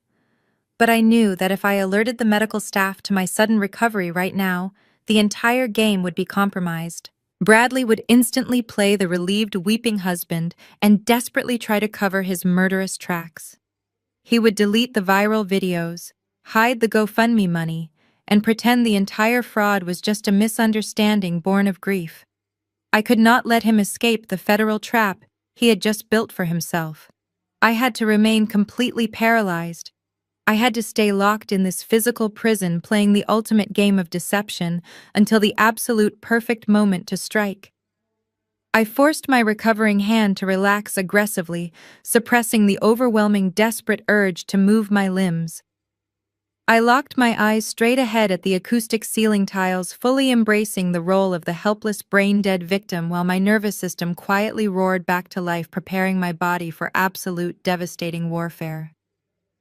The sterile silence of the intensive care unit was broken only by the steady rhythm of my heart monitor. I lay perfectly still, commanding my newly awakened nerves to remain completely dormant. The faint tingling in my fingertips was a massive victory, but I knew I had to maintain the illusion of absolute paralysis. Suddenly, a bright crimson notification flashed across the hidden screen, projected directly onto my right retina. The digital interface of the eye tracker buzzed with an incoming encrypted transmission from Kendrick. The priority level was marked as critical. I focused my pupil on the flashing icon and blinked twice to open the secure channel. Kendrick did not waste a single second with polite greetings. His text materialized across my vision in rapid block letters. He had been digging through our home network architecture for the past 12 hours. Bradley thought he was a tech genius for wiping the primary security servers before the birthday party. He had proudly deleted every single file on the local hard drives, assuming he had erased all digital evidence of his actions on the driveway. But Bradley was a superficial amateur who only understood the absolute basics of network security. He had completely overlooked the tiny standalone camera hidden inside the ornate bronze light fixture mounted right above the main entrance. I had personally installed that specific camera 8 months ago. I never connected it to the house wireless network. It ran on a long-lasting lithium battery and transmitted data through its own independent cellular connection directly to a secure cloud server. I originally bought it because expensive watches and large amounts of cash had been mysteriously disappearing from my home office. I suspected Bradley was stealing from me to fund his fake cryptocurrency lifestyle, and I wanted indisputable proof. I never imagined that my trap for a petty thief would end up capturing the chilling documentation of my own attempted murder. Kendrick's message continued. He had breached the cloud server and retrieved the uploaded footage from the evening of the party. I am sending you the video file now. Kendrick wrote, his text appearing stark and urgent against my retina. You need to prepare yourself for what you are about to see. He did not just let you fall. This was entirely premeditated. A video file materialized on the screen. I blinked to initiate the playback. The high-definition footage was crystal clear, capturing the sprawling marble staircase in front of our mansion, exactly 2 hours before the first party guests arrived. The late afternoon sun cast long shadows across the stone. Bradley stepped into the frame. He was dressed in his casual lounge clothes, carrying a small metal tin and a thick microfiber cloth. He looked around cautiously, scanning the driveway and the street to ensure he was completely alone. He did not look up at the bronze light fixture. I watched with a suffocating sense of horror as my husband walked directly to the top landing of the marble staircase. He dropped to his knees. He opened the metal tin, revealing a dense industrial-grade polishing wax. He scooped a large amount of the slick substance onto his cloth and began rubbing it aggressively into the stone. He was not waxing the entire step. He was highly methodical, concentrating the slippery compound exclusively on a very specific narrow section right at the sharpest edge of the top stair. He applied layer after layer, buffing it until the marble gleamed with a deadly, invisible slickness. He was creating a lethal hazard engineered to look exactly like an unfortunate household accident. But the most terrifying part of the footage was what he did next. Bradley stood up and took a few steps back. He stared down at the wax surface. Then he physically pantomimed a backward fall. He shifted his weight, calculating the exact trajectory a human body would take if it slipped on that specific spot. He looked down at the sharp, brutal angle of the marble edges below. He was actively measuring the distance. He was ensuring that when my foot hit that invisible trap, my head and neck would strike the hardest, most lethal points of the staircase. He repeated the motion twice more, tweaking his imaginary angle, nodding to himself with cold, clinical satisfaction. He was choreographing my death. He wanted to guarantee maximum catastrophic damage to my brainstem and cervical spine. Once he was completely satisfied with his deadly handiwork, he packed up his supplies, wiped his fingerprints from the tin, and casually walked back into the house to change into his custom Italian suit for the party. The video ended freezing on the image of the empty, weaponized staircase. The air in my hospital room suddenly felt incredibly thin. The monitors beeped steadily, masking the absolute hurricane of rage and adrenaline detonating inside my recovering body. This was no longer just a case of domestic financial abuse. This was no longer just a greedy husband taking advantage of a tragic accident to steal corporate funds. The footage I had just witnessed elevated his crimes to a massive, unforgivable felony. This was cold-blooded, calculated attempted murder in the first degree. Bradley had plotted my physical destruction with the meticulous precision of a serial killer. He wanted me dead, and he wanted to inherit my empire as the grieving widower. Kendrick sent one final message below the video file. I have already secured multiple backups of this footage across independent servers. I am preparing a secure dossier for Harrison Cole. We have him dead to rights. I stared at the text, my right hand twitching aggressively against the hospital sheets. The tingling sensation in my limbs was growing stronger by the minute, matching the ferocious power surging through my mind. Bradley had spent the last 48 hours parading around this hospital, playing the victim, shedding fake tears, and demanding access to my millions. He truly believed he was the smartest person in the room. He believed he had executed the perfect crime and gotten away with it. He had absolutely no idea that he had performed his murderous rehearsal right in front of a high-definition lens. He had no idea that I was lying in this bed, watching his every move, silently regaining my physical strength. The digital evidence was now securely locked in the hands of my brilliant brother-in-law and my ruthless attorney. The trap was fully loaded, and my husband was about to face the devastating, inescapable wrath of the federal justice system. The digital interface projected onto my right retina flashed violently, demanding my immediate attention. Kendrick was far from finished dismantling the illusion of my marriage. Another heavily encrypted file materialized in my field of vision, its priority marked in a stark, glowing red. I focused my pupil and blinked twice to open the data packet, bracing myself for whatever fresh horror my brilliant brother-in-law had unearthed from the darkest corners of my husband's corrupted hard drives. The previous video had proven his murderous intent, but this new dossier provided the exact terrifying motivation behind his lethal actions. The files cascading across my vision painted a picture of absolute suffocating financial desperation. Kendrick had bypassed the superficial layers of Bradley's fake public cryptocurrency portfolio and drilled straight into the hidden encrypted ledgers heavily guarded on the dark web. Bradley was not simply a failed entrepreneur making poor investment choices in a volatile market. He was a dead man walking. The hidden ledgers revealed that my husband had borrowed heavily on an illegal margin from a highly dangerous offshore criminal syndicate. He had used their illicit money to fund a massive, completely unregulated crypto venture. When the digital market suffered a catastrophic crash 6 months ago, his entire fraudulent fund evaporated completely overnight, leaving him holding an empty bag.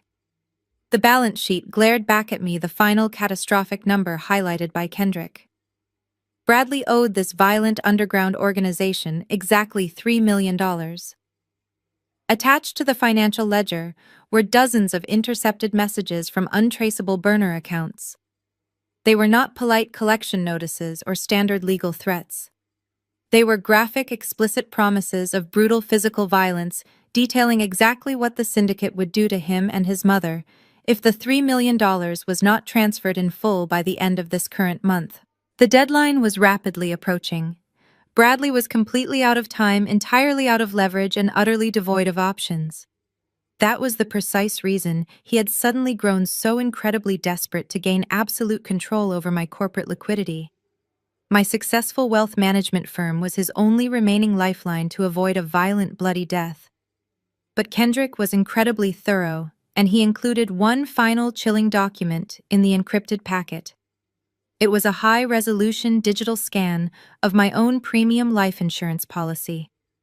I had signed that specific policy 5 years ago, designating Bradley as the primary uncontested beneficiary, because I foolishly believed we were building a lifelong partnership based on mutual trust. Kendrick had circled the final payout figure, $10 million guaranteed in the event of my accidental, unexpected death. His monstrous calculated logic was suddenly laid entirely bare before my eyes. Bradley had engineered a horrific, foolproof scenario for himself. If I survived the fall but remained permanently incapacitated under a forged power of attorney, he could systematically drain my corporate accounts to pay off the dangerous syndicate.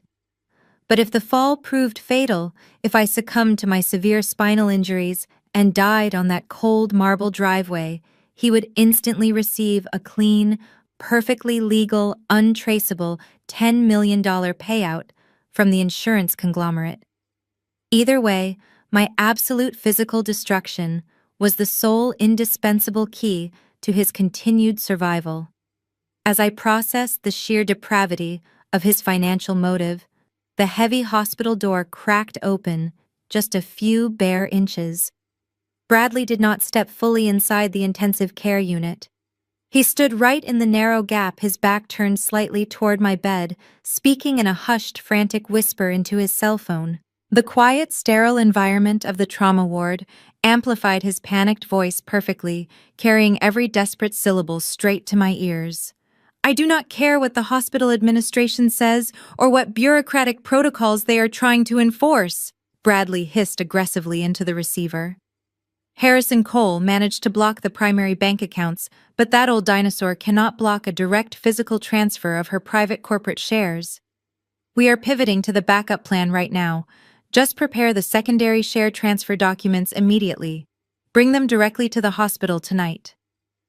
There was a brief tense pause as the person on the other end of the line clearly raised a legal objection regarding my physical state and inability to sign a binding contract. Bradley let out a low, venomous scoff that made my blood run cold. "I do not care if she cannot physically hold a pen to sign her name," Bradley growled, his voice vibrating with ruthless, unhinged determination. "She is completely paralyzed from the neck down and cannot fight back. The law allows for a physical thumbprint in lieu of a signature for incapacitated individuals. I will grab her useless hand and forcefully press her thumb onto the signature line myself. I will make sure the ink is perfect. Just get the notary bought off and get those transfer papers into this room. We execute the final transfer tonight." He ended the call abruptly and pulled the heavy door completely shut, leaving me entirely alone in the sterile silence of the hospital room.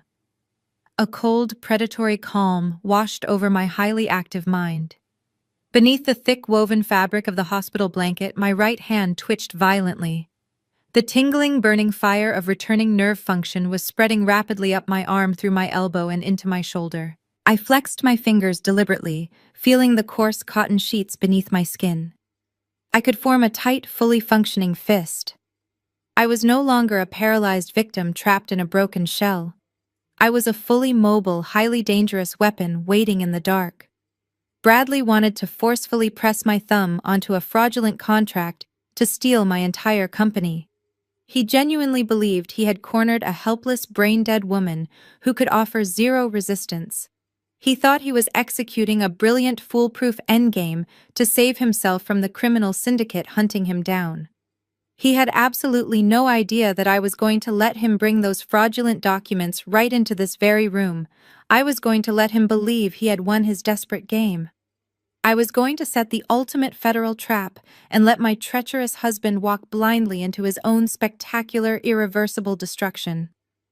The heavy door to my intensive care unit hissed open, breaking the midnight silence. Bradley marched into the dim room, followed closely by two men I had never seen before. One wore a cheap, wrinkled suit and clutched a heavy leather briefcase against his chest. The other wore a pristine white medical coat over an expensive tailored shirt, a stethoscope draped carelessly around his neck. They moved with the frantic, nervous energy of criminals trying to execute a high-stakes heist before the security guards caught them. Bradley quickly turned the lock on the hospital door, sealing us securely inside. He had completely bypassed the strict visitor protocols, likely bribing the night shift staff or waiting for the exact moment the floor nurses were distracted by an emergency code down the hall. He walked straight to the side of my bed, his eyes gleaming with a manic, desperate energy. The syndicate deadline was breathing heavily down his neck, and he was ready to cross the ultimate legal line. This was the endgame he had orchestrated outside the hallway just hours ago. He was bringing the fraudulent paperwork right to my bedside, completely convinced I was a broken, helpless victim incapable of stopping him. Bradley gestured sharply to the man in the white coat. "This is Dr. Gallagher, a private neurological consultant." Bradley announced, his voice low and vibrating with malicious intent. "He is here to officially assess your cognitive state for the legal record." Dr. Gallagher stepped forward, pulling a small penlight from his breast pocket. He did not look at my detailed medical charts. He did not check the complex hospital monitors tracking my vital signs. He simply shined the harsh light directly into my pupils for 2 brief seconds. "Excellent pupillary response," Dr. Gallagher stated in a cold, practiced tone. He turned to the man in the wrinkled suit. "As a licensed medical professional, I officially declare that the patient is suffering from acute physical paralysis, but remains entirely lucid and cognitively aware of her surroundings. She is completely capable of understanding binding legal agreements, even if she lacks the motor function to sign them conventionally." It was a perfectly rehearsed, disgusting script. Bradley had bought a corrupt physician to bypass the hospital administration and legally validate the theft of my entire company. The man in the suit, a bribed notary public named Mr. Finch, hastily pulled a thick stack of legal documents from his briefcase and spread them out evenly on my adjustable tray table.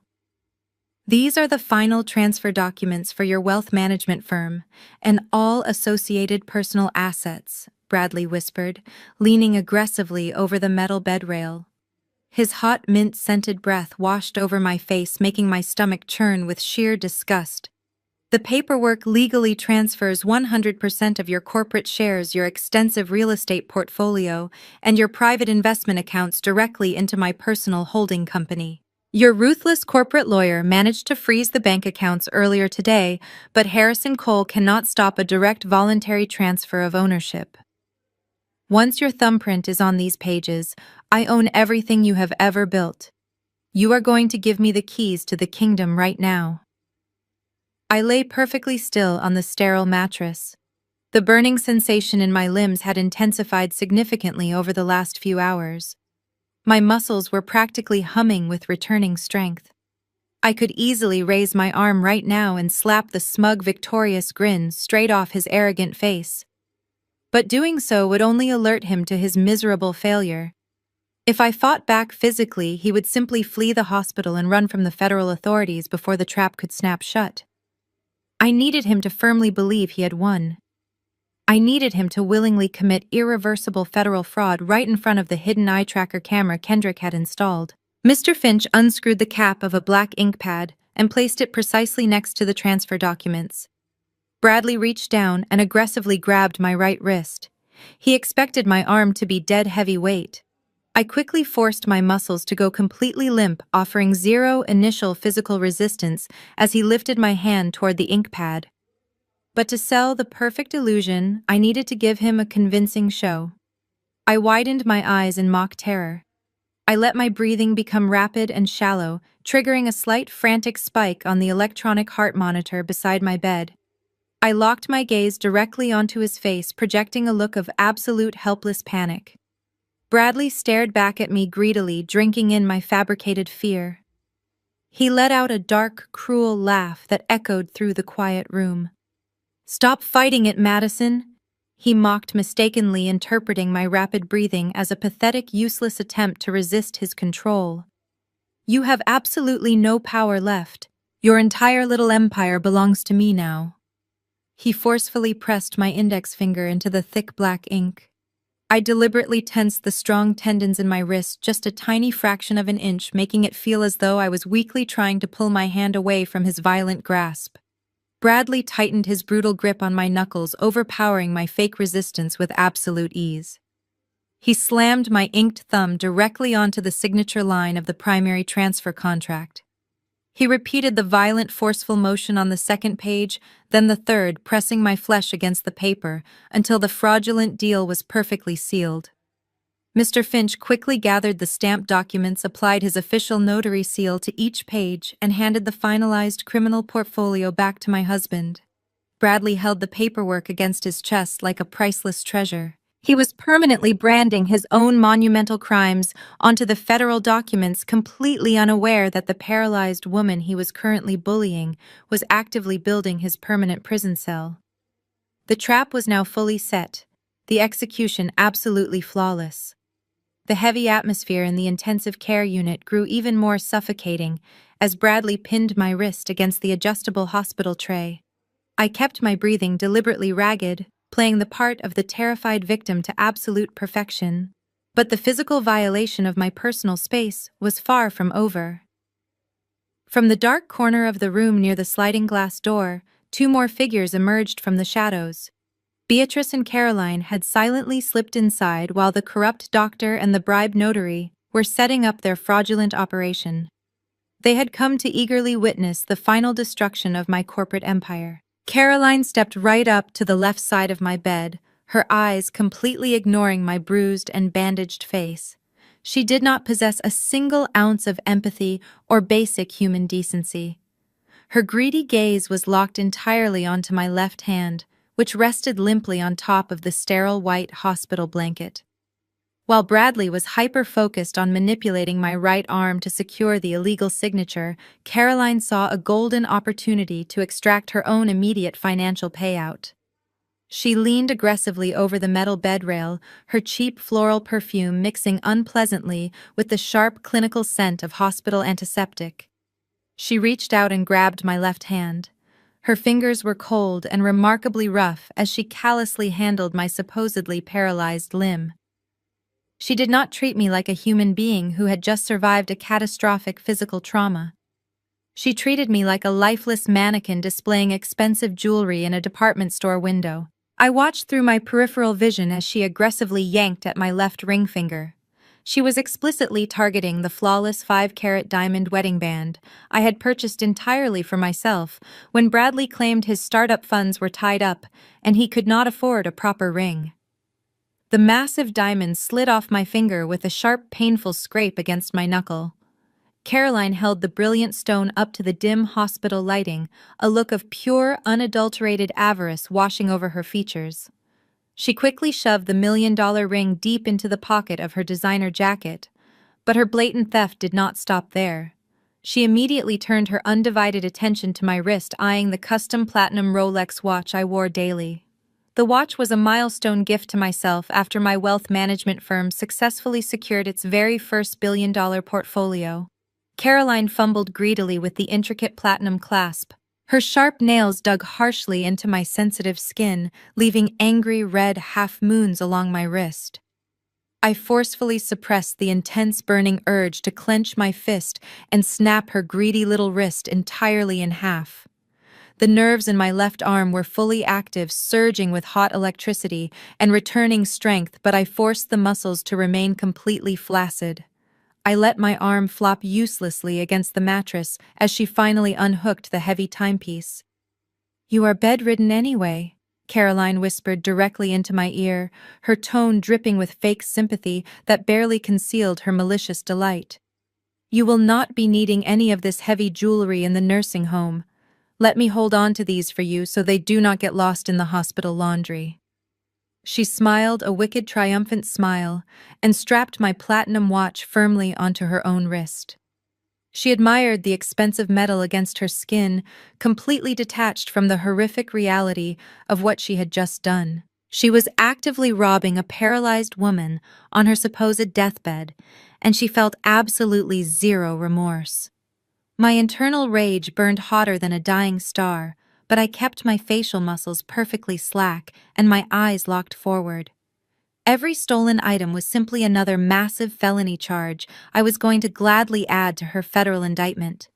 Kendrick hidden eye tracker was flawlessly recording every single second of her brazen robbery in high definition. On the right side of the bed, Bradley completely ignored his sister's criminal behavior. His entire existence was focused entirely on the bright red ink pad resting on the tray table. The corrupt notary had specifically requested red ink for the thumbprint to ensure the unique ridges of the fingerprint would scan perfectly into the digital banking system without blending into the black text of the legal documents. Bradley gripped my right index finger with brutal, unforgiving force. He shoved the sensitive pad of my thumb deep into the bright red sponge coating my flesh in the thick, sticky crimson dye. "This is it," Bradley breathed heavily, a crazed, desperate anticipation radiating from his entire body. "Say goodbye to your precious company, Madison." He dragged my hand violently away from the ink pad and slammed my thumb forcefully onto the final signature line of the massive corporate transfer contract. He pressed down so incredibly hard I could feel my bone grinding against the hard plastic of the tray table. He held it there for 3 agonizing seconds, ensuring the print was absolutely flawless. When he finally pulled my hand away, a stark, bright red fingerprint remained permanently etched onto the heavy parchment paper like a drop of fresh blood. It was officially done. The fraudulent document was completely executed. Mr. Finch quickly snatched the paper, applied his official notary seal with a loud, definitive crunch, and slid the entire portfolio back into his worn leather briefcase. Dr. Gallagher simply nodded, packed up his useless penlight, and slipped out the hospital door without saying a single word. They had delivered the final blow and collected their illicit payouts. The exact moment the heavy door clicked shut behind the corrupt professionals, the quiet hospital room erupted into a grotesque, sickening celebration. Bradley snatched the finalized transfer confirmation copy from the table.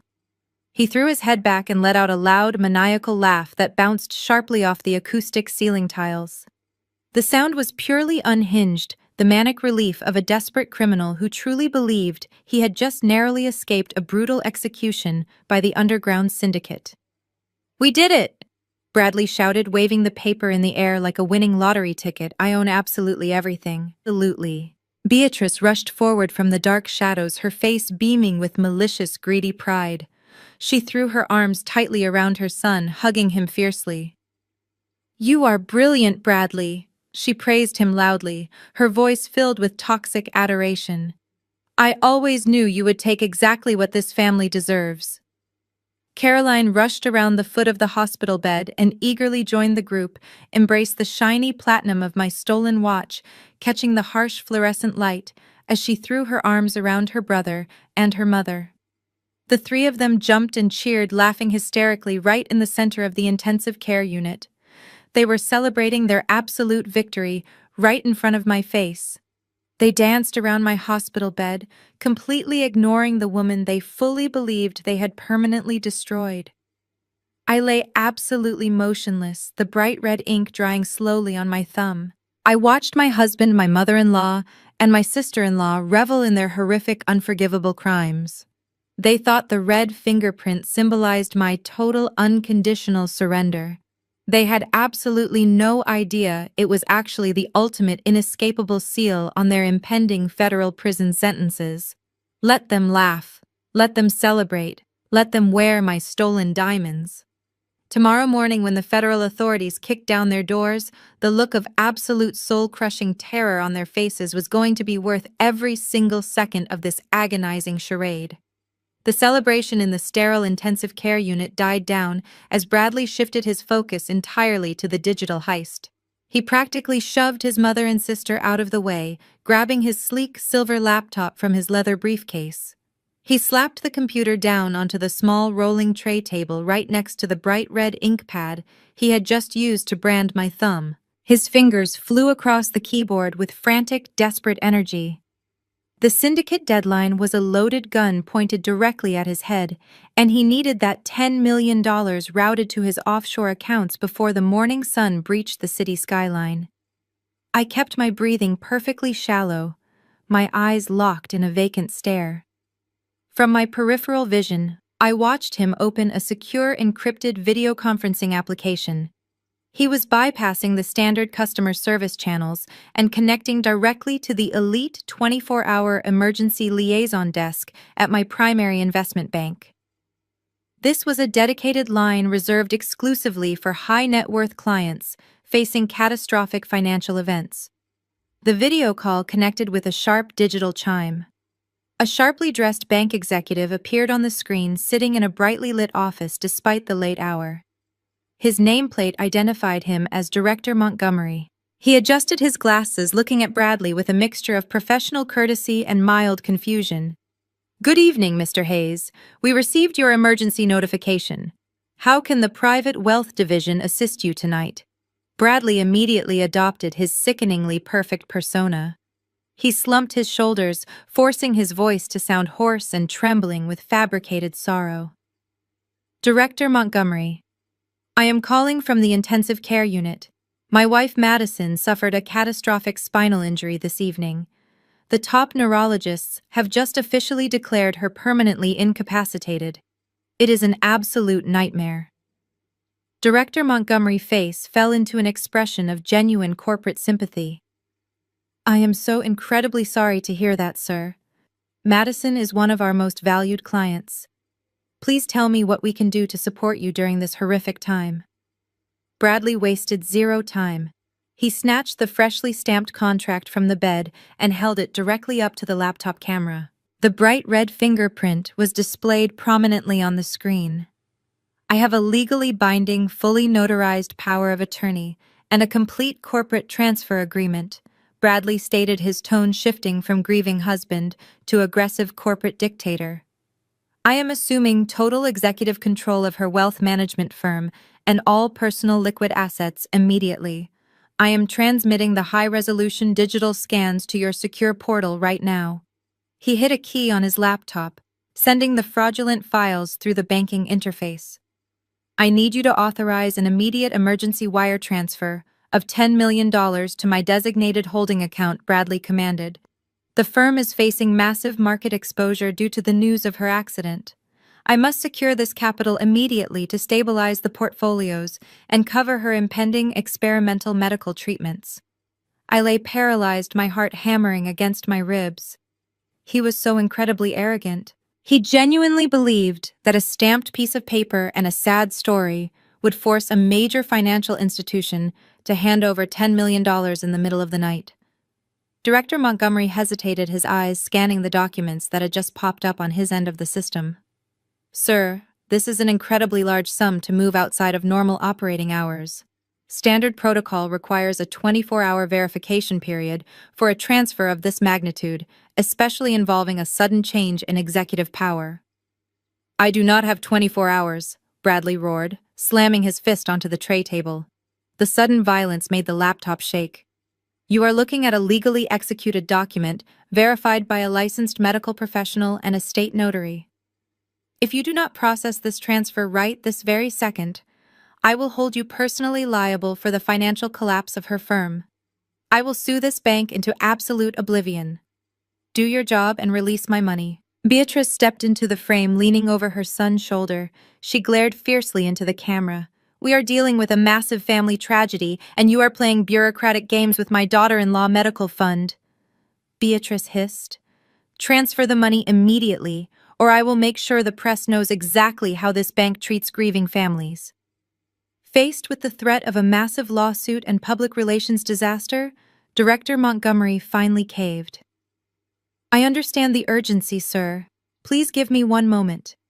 I am overriding the standard holding protocol and initiating the executive transfer right now." Bradley let out a ragged breath of victory. He turned his laptop screen slightly so he could watch the banking portal interface load. Through the tiny lens of the eye tracker hidden on my oxygen tube, I had a perfect high-definition view of his computer screen. The bank's secure dashboard displayed a large green progress bar. The $10 million wire transfer was officially pending. The bar began to fill, inching slowly from 10% to 40%. Bradley leaned closer to the screen, his eyes wide, completely mesmerized by the digital representation of his stolen fortune. 50%, 70%. He was practically vibrating with malicious joy. He turned to look at me, a disgusting, victorious sneer twisting his features. He thought he had completely won. He thought he had beaten me, beaten my lawyers, and secured his escape from the dangerous criminal syndicate. 85%. 95%. Then the entire digital world abruptly stopped. The smooth green progress bar instantly froze on the screen. the quiet hum of the laptop fan seemed to amplify in the sudden, terrifying silence. Bradley frowned, clicking his mouse frantically. "Process, you stupid machine," he muttered under his breath, tapping the glass trackpad with increasing aggression. Suddenly, the sleek professional banking interface vanished entirely. The screen flashed violently, turning a blinding, stark, aggressive shade of crimson red. A massive warning box exploded across the center of the display, the bold white letters screaming an undeniable catastrophic message. "Fraud alert! Federal investigation active. All assets seized by United States government authority." The loud, harsh error chime blasted from the laptop speakers, echoing through the intensive care unit like a digital death sentence. Bradley recoiled from the computer as if it had physically burned him. His face drained of all color, leaving him looking like a terrified, cornered ghost. He stared at the glowing red screen, his mouth opening and closing in absolute horrified disbelief. "What is this?" Bradley screamed into the video call, his voice breaking into a high-pitched shriek of pure panic. "What did you just do to my account? Release the hold right now." On the other side of the call, Director Montgomery looked completely bewildered, his hands raised defensively. "I did not do this, sir." The banker stammered, his eyes darting across his own monitors. "The system just locked me out entirely. This is not a standard bank freeze. This is a direct federal injunction. The system says the Federal Bureau of Investigation has flagged these specific accounts for massive wire fraud and money laundering. I have completely lost access." "You are lying!" Bradley roared, grabbing the laptop and shaking it violently. "I gave you the legal power of attorney. That money belongs to me. Fix it. Fix it right now before I destroy you." "Sir, I have to terminate this call immediately." Director Montgomery said, his professional demeanor entirely replaced by legal self-preservation. "I am required by federal law to report this interaction to the authorities. Do not contact this bank again." The video call abruptly went black, plunging Bradley back to the red glaring error screen. The $10 million he desperately needed to save his own life had vanished into a federal void. The criminal syndicate deadline was still ticking, and he was now holding absolutely nothing but a worthless forged piece of paper. He had not just failed to steal my money. He had just triggered a massive federal investigation, and his digital fingerprints were completely smothered all over the crime scene. Bradley completely lost his mind. He grabbed the heavy hospital tray table and violently hurled it across the room. The metal crashed loudly against the wall, sending the ink pad and the fraudulent contracts scattering across the sterile linoleum floor. He screamed a string of vicious, unintelligible curses, ripping at his expensive hair, finally realizing that his brilliant, murderous heist had just become a spectacular, inescapable suicide mission. The deafening crash of the metal tray table against the wall left a ringing echo in the intensive care unit. The scattered papers and the overturned red ink pad stained the pristine linoleum floor like a fresh crime scene. Bradley stood hyperventilating in the center of the wreckage. His perfectly tailored suit was rumpled, his face a mask of absolute terror and unhinged fury. The glowing red federal warning on his laptop screen cast a sinister hue across his pale features. He had just witnessed his $10 million lifeline evaporate into thin air. Beatrice and Caroline stood frozen in the shadows, their premature celebration completely extinguished.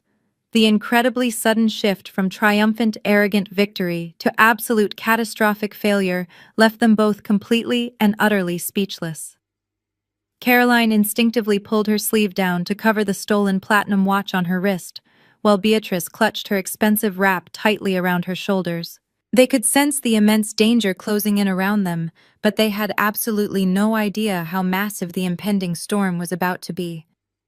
I maintained my perfectly rigid posture on the hospital mattress. My eyes remained fixed on the acoustic ceiling tiles, projecting the illusion of a brain-dead victim. But beneath the thick cotton blankets, the adrenaline pumping through my recovering nervous system was electric. My right hand was fully clenched into a tight fist. I was now more than ready for the ultimate grand finale. The sliding glass doors of my private medical suite did not simply open. They were violently forced apart with a loud, aggressive slam that made the entire doorframe shudder. The sheer physical force of the entry sucked the sterile air right out of the room. Bradley jumped out of his skin, spinning around to face the corridor. Beatrice let out a sharp gasp, instinctively backing up against the wall. Harrison Cole strode into the intensive care unit with the unstoppable momentum of a freight train.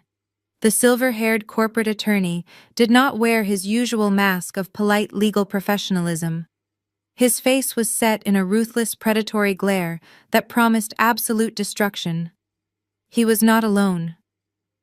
Marching directly behind him was the chief of the local police department, fully uniformed, his hand resting casually but purposefully on his utility belt. Flanking the police chief were two individuals wearing crisp dark suits and windbreakers with the bright yellow letters FBI emblazoned across their backs. Federal Bureau of Investigation Special Agents. They moved with terrifying coordinated precision, their eyes scanning the chaotic room and immediately identifying every single threat. The sheer display of supreme legal and federal authority entirely consumed the small medical suite. The air grew instantly thick and suffocating. Bradley took a frantic step backward, his expensive leather shoes slipping slightly on the scattered documents he had just hurled across the floor. He looked at the local police, then at the federal agents, and finally at Harrison Cole. The reality of his situation was crashing down upon him, but his narcissistic delusion refused to let him surrender quietly. Bradley scrambled desperately on his hands and knees, frantically grabbing the scattered pages of the corporate transfer agreement from the dirty linoleum. He snatched the final page, the one bearing the bright red imprint of my thumb, and shot back up to his feet. He held the document out in front of him like a fragile shield, pointing a trembling finger at Harrison. "What exactly do you think you are doing?" Bradley screamed, his voice cracking with a mixture of raw panic and manufactured outrage. "You have absolutely no right to barge into my wife's private medical suite. I am the legal head of her estate. I am the acting chief executive officer of her firm. You are officially trespassing here, Harrison. Get out of this hospital right now before I have every single one of you sued for harassment." Harrison did not even blink. He stopped at the foot of my bed, folding his arms across his tailored suit, watching my husband unravel with cold, clinical satisfaction. "Look at this!" Bradley roared violently, shaking the paper in the air so the federal agents could see the red ink. "This is a fully notarized, legally binding transfer of ownership. My wife just gave me total executive control. She signed over 100% of her corporate shares and personal assets to me. I brought a licensed medical consultant and a state notary into this room to verify her cognitive state. She is completely paralyzed physically, but she understood exactly what she was doing. She pressed her own thumb onto this signature line to save her company from market volatility. I am the sole legitimate owner of everything. You cannot touch me. You cannot freeze my accounts." He was panting heavily, his eyes darting frantically between the unmoving faces of the law enforcement officers. He expected the highly trained badge-carrying authorities to respect the legal weight of a fully notarized contract. He was desperately clinging to the illusion that his red ink pad and his bribed officials had outsmarted the federal government.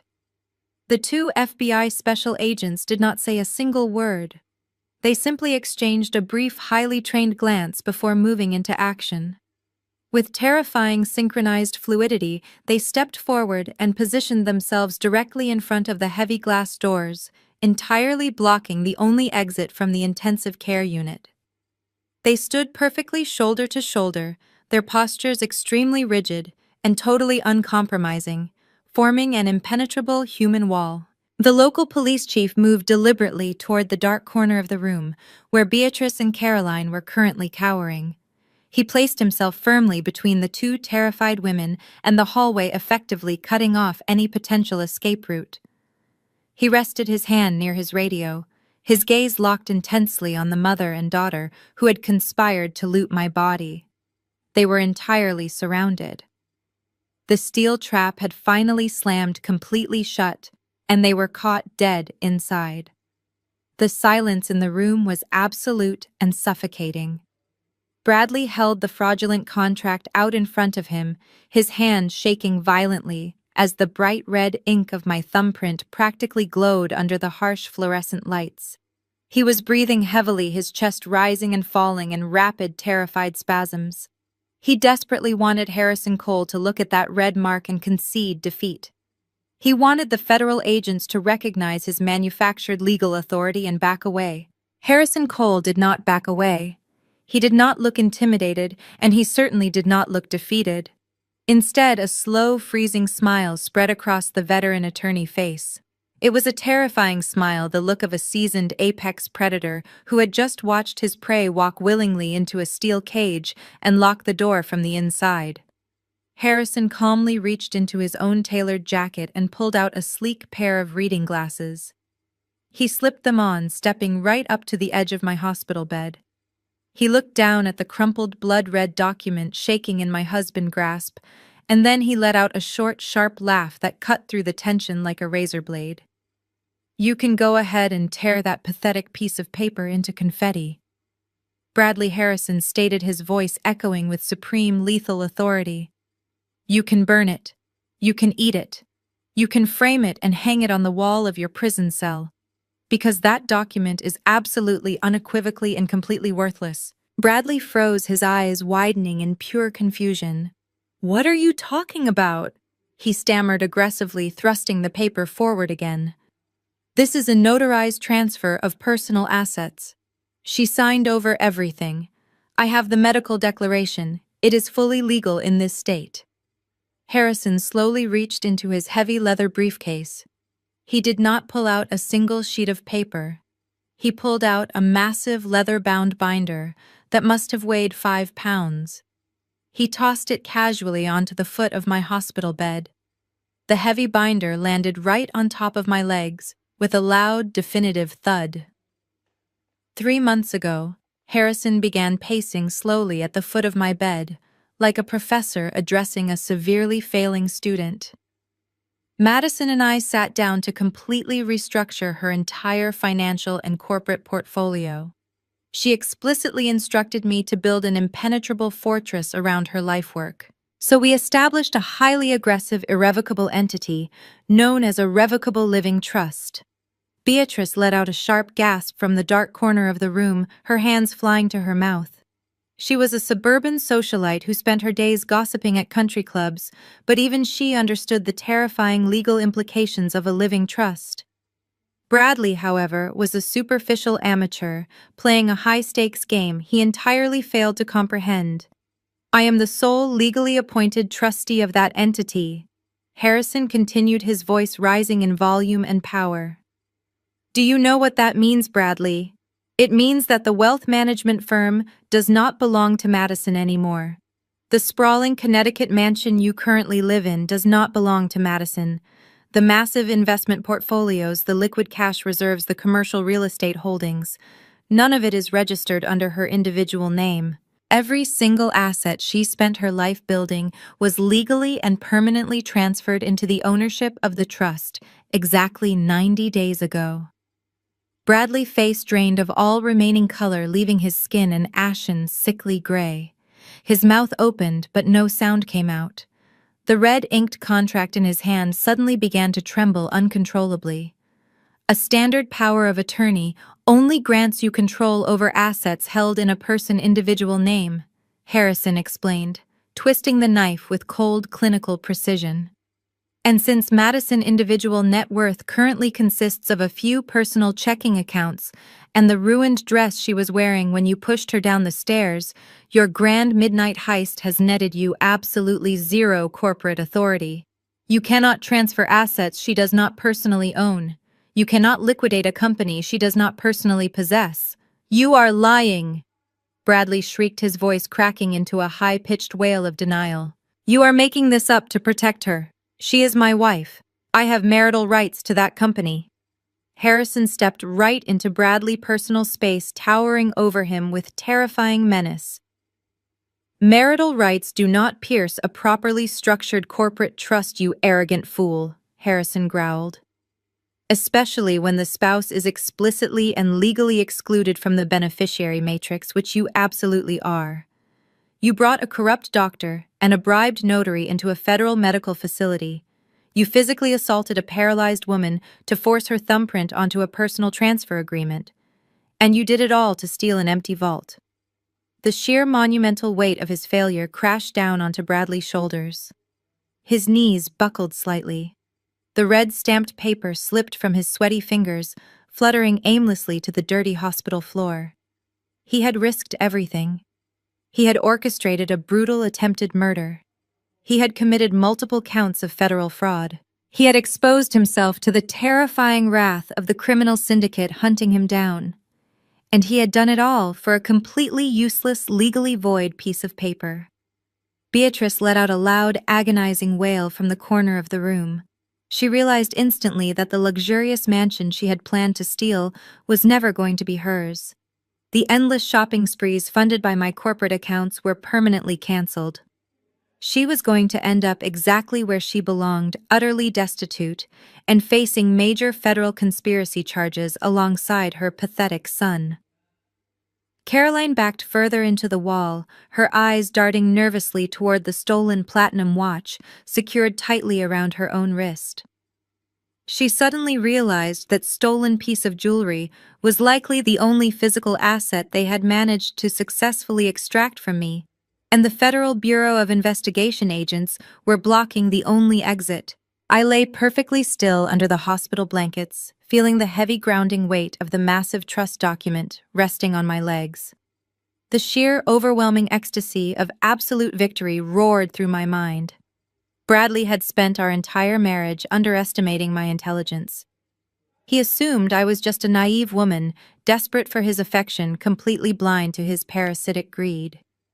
He never realized that I was a financial predator who always stayed 10 steps ahead of my enemies. He was completely broken. His spirit was shattered, his fake empire obliterated, and his future entirely erased by his own profound ignorance of corporate law. The stage was set perfectly. The audience of federal agents and legal titans was completely captivated by his spectacular downfall. It was finally time for the main event. It was time for the paralyzed, brain-dead victim he so deeply despised to personally deliver the absolute final blow. The revelation of the living trust hung in the stagnant hospital air like a suffocating blanket of solid lead. Bradley remained frozen on his knees, his eyes wide and vacant, staring at the crumpled, useless transfer document resting near his expensive leather shoes. The entire foundation of his murderous plot had just been utterly vaporized by a single leather binder. Beatrice pressed her back against the cold wall, her hands trembling violently as she finally comprehended the terrifying reality of federal prison.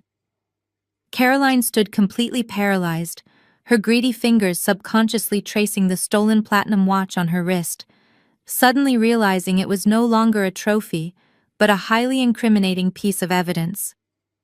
The local police chief and the 2 Federal Bureau of Investigation special agents maintained their impenetrable wall at the door, their expressions carved from absolute stone. They were not there to negotiate. They were there to execute a meticulously planned takedown. Harrison Cole adjusted his suit jacket, his sharp gaze shifting from the defeated husband on the floor to my supposedly lifeless form on the bed. The stage was perfectly set. The predators had been entirely disarmed and stripped of their legal armor. It was time for the ultimate resurrection. For days I had existed as a ghost trapped inside my own flesh. I had endured the excruciating indignity of being handled, mocked, and violated by the people who were supposed to be my family. I had listened to them gleefully orchestrate my financial ruin and plan my permanent exile to a miserable nursing facility. I had felt the agonizing pressure of my husband crushing my thumb into a bright red ink pad to steal my empire. Now the overwhelming surge of adrenaline pumping through my fully recovered nervous system demanded absolute release. I focused all my fierce accumulated rage into my right hand, the very same hand Bradley had violently manipulated just minutes ago. Slowly, deliberately, I flexed my fingers. I formed a tight, powerful fist, the joints cracking loudly in the dead silence of the intensive care unit. The sharp sound echoed like a gunshot. Bradley's head snapped up, his bloodshot eyes locking onto my hand. His jaw dropped open in a silent, horrified scream. He watched in absolute disbelief as I lifted my right arm smoothly off the sterile mattress, completely defying the catastrophic medical diagnosis he had banked his entire miserable life on. A collective breathless gasp erupted from the dark corner of the room where Beatrice and Caroline were cowering. They stared at me as if they were witnessing a corpse rise from the morgue table. Beatrice's legs gave out, causing her to slide down the wall until she hit the floor, her hands gripping her hair in sheer panic. I brought my hand up to my face with calm, terrifying precision. I grabbed the clear plastic tubing of the supplemental oxygen cannula, wrapped around my ears, and aggressively yanked it away from my nose. I tossed the useless medical equipment onto the metal tray table. Next, I reached for the rigid, suffocating cervical collar locked tightly around my throat. I dug my fingers under the heavy straps. The loud, tearing sound of the thick Velcro ripping apart sliced through the quiet hospital suite. It was the beautiful sound of my absolute liberation. I pulled the heavy plastic brace away from my neck and casually dropped it off the side of the bed. It clattered loudly against the linoleum floor, landing right next to Bradley's trembling knees. Then, planting my hands firmly against the mattress, I engaged my core and pushed myself upward. My spine, completely healed from the temporary swelling, supported my weight flawlessly. I swung my legs over the edge of the hospital bed, sitting up perfectly straight. I rolled my shoulders backwards, stretching the stiff muscles, and looked directly down at the pathetic broken man kneeling on the floor. Bradley looked up at me with an expression of pure, unadulterated terror. He was not looking at a vulnerable, paralyzed wife anymore.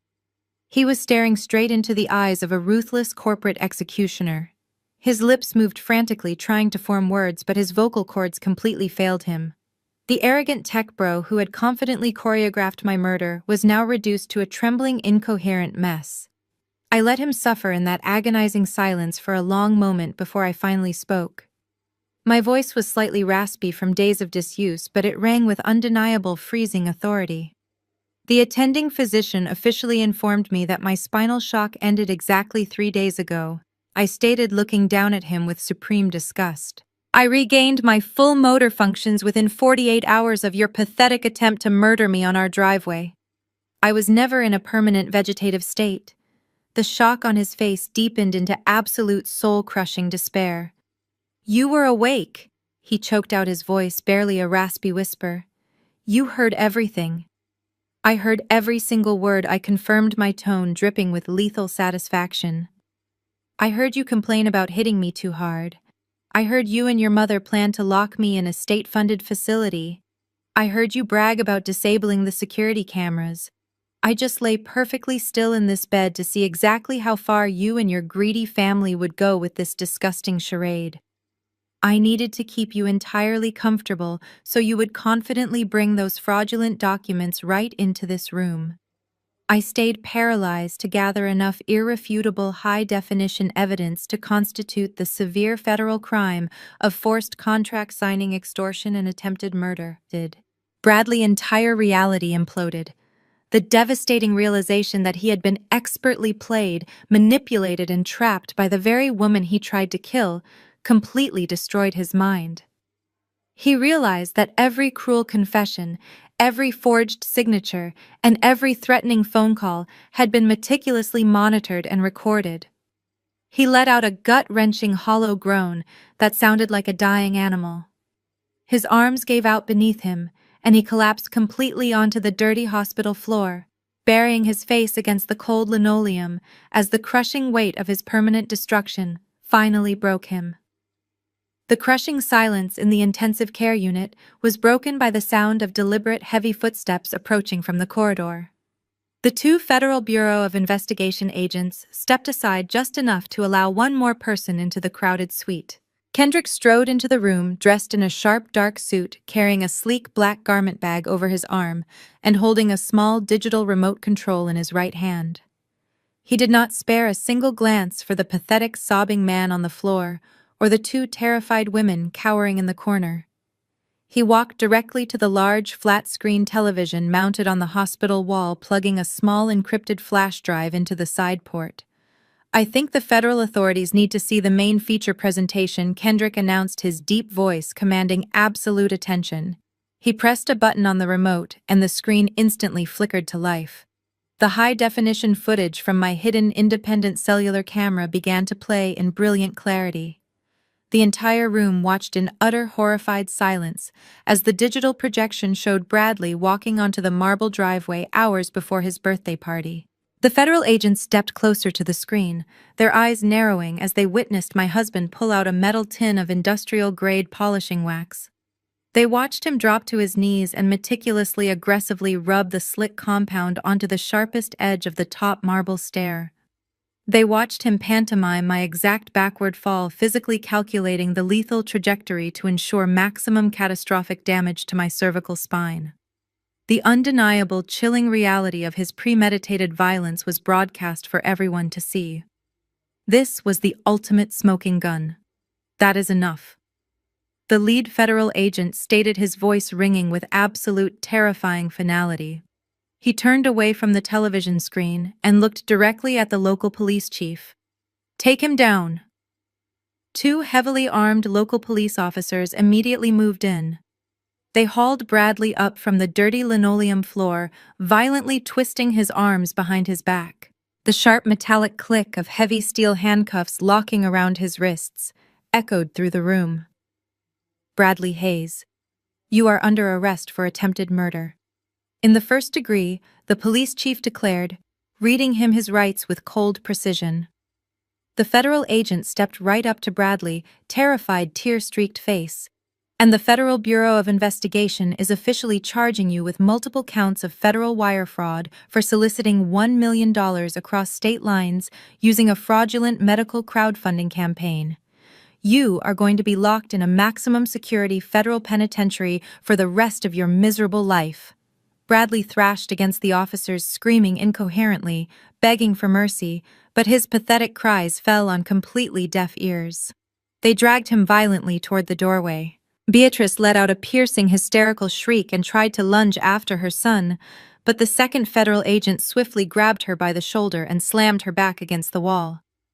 "Beatrice Hayes, you are under arrest for conspiracy to commit murder and accessory to federal wire fraud," the agent barked, pulling out a second pair of steel handcuffs. Beatrice wailed in absolute agony, screaming about her social standing, crying that a woman of her immense suburban prestige could not possibly survive in a county jail. The officers ignored her desperate, arrogant pleas, locking the cuffs tightly around her wrists and marching her aggressively out of the medical suite. In the dark corner of the room, Caroline was physically vibrating with pure, unadulterated terror. She watched her brother and her mother get hauled away in chains.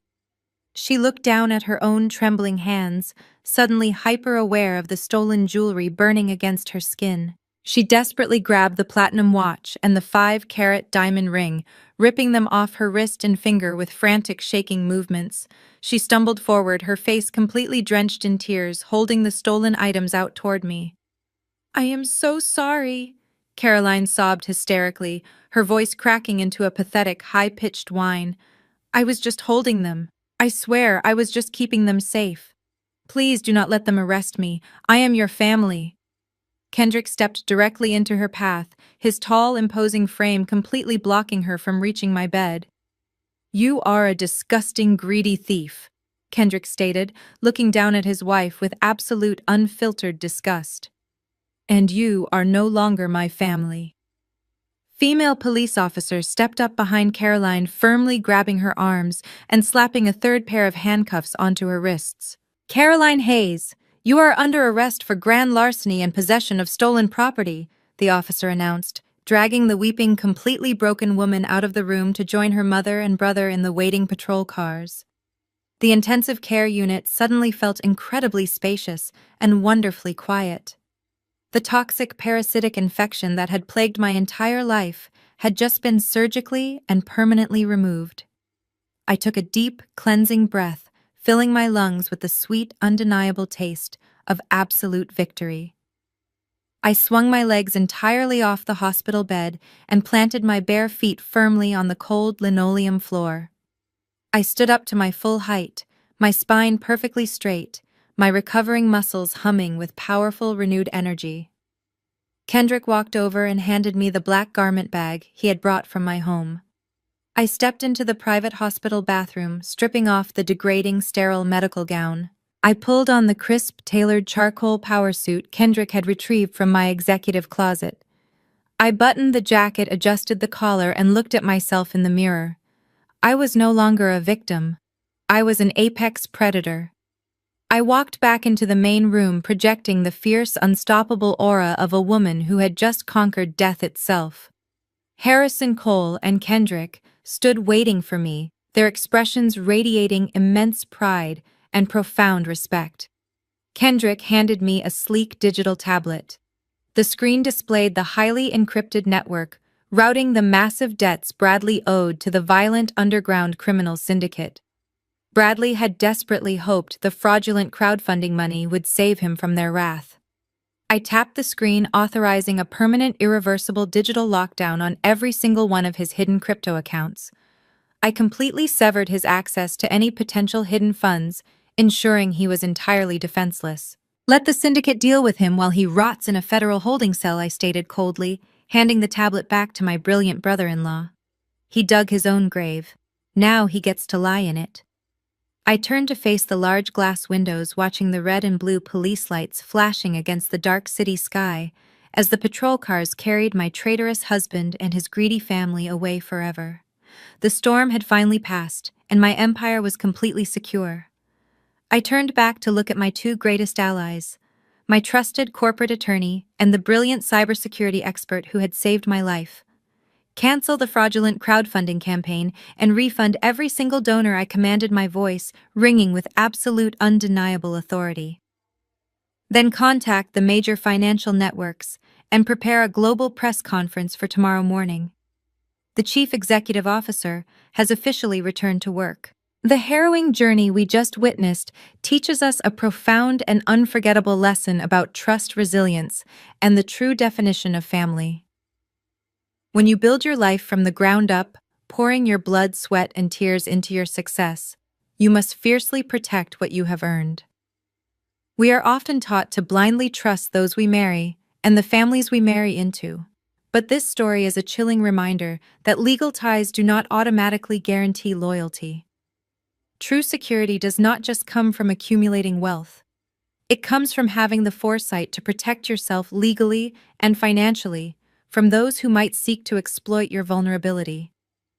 Madison survived, not because of a miracle, but because she was always 10 steps ahead of her predators.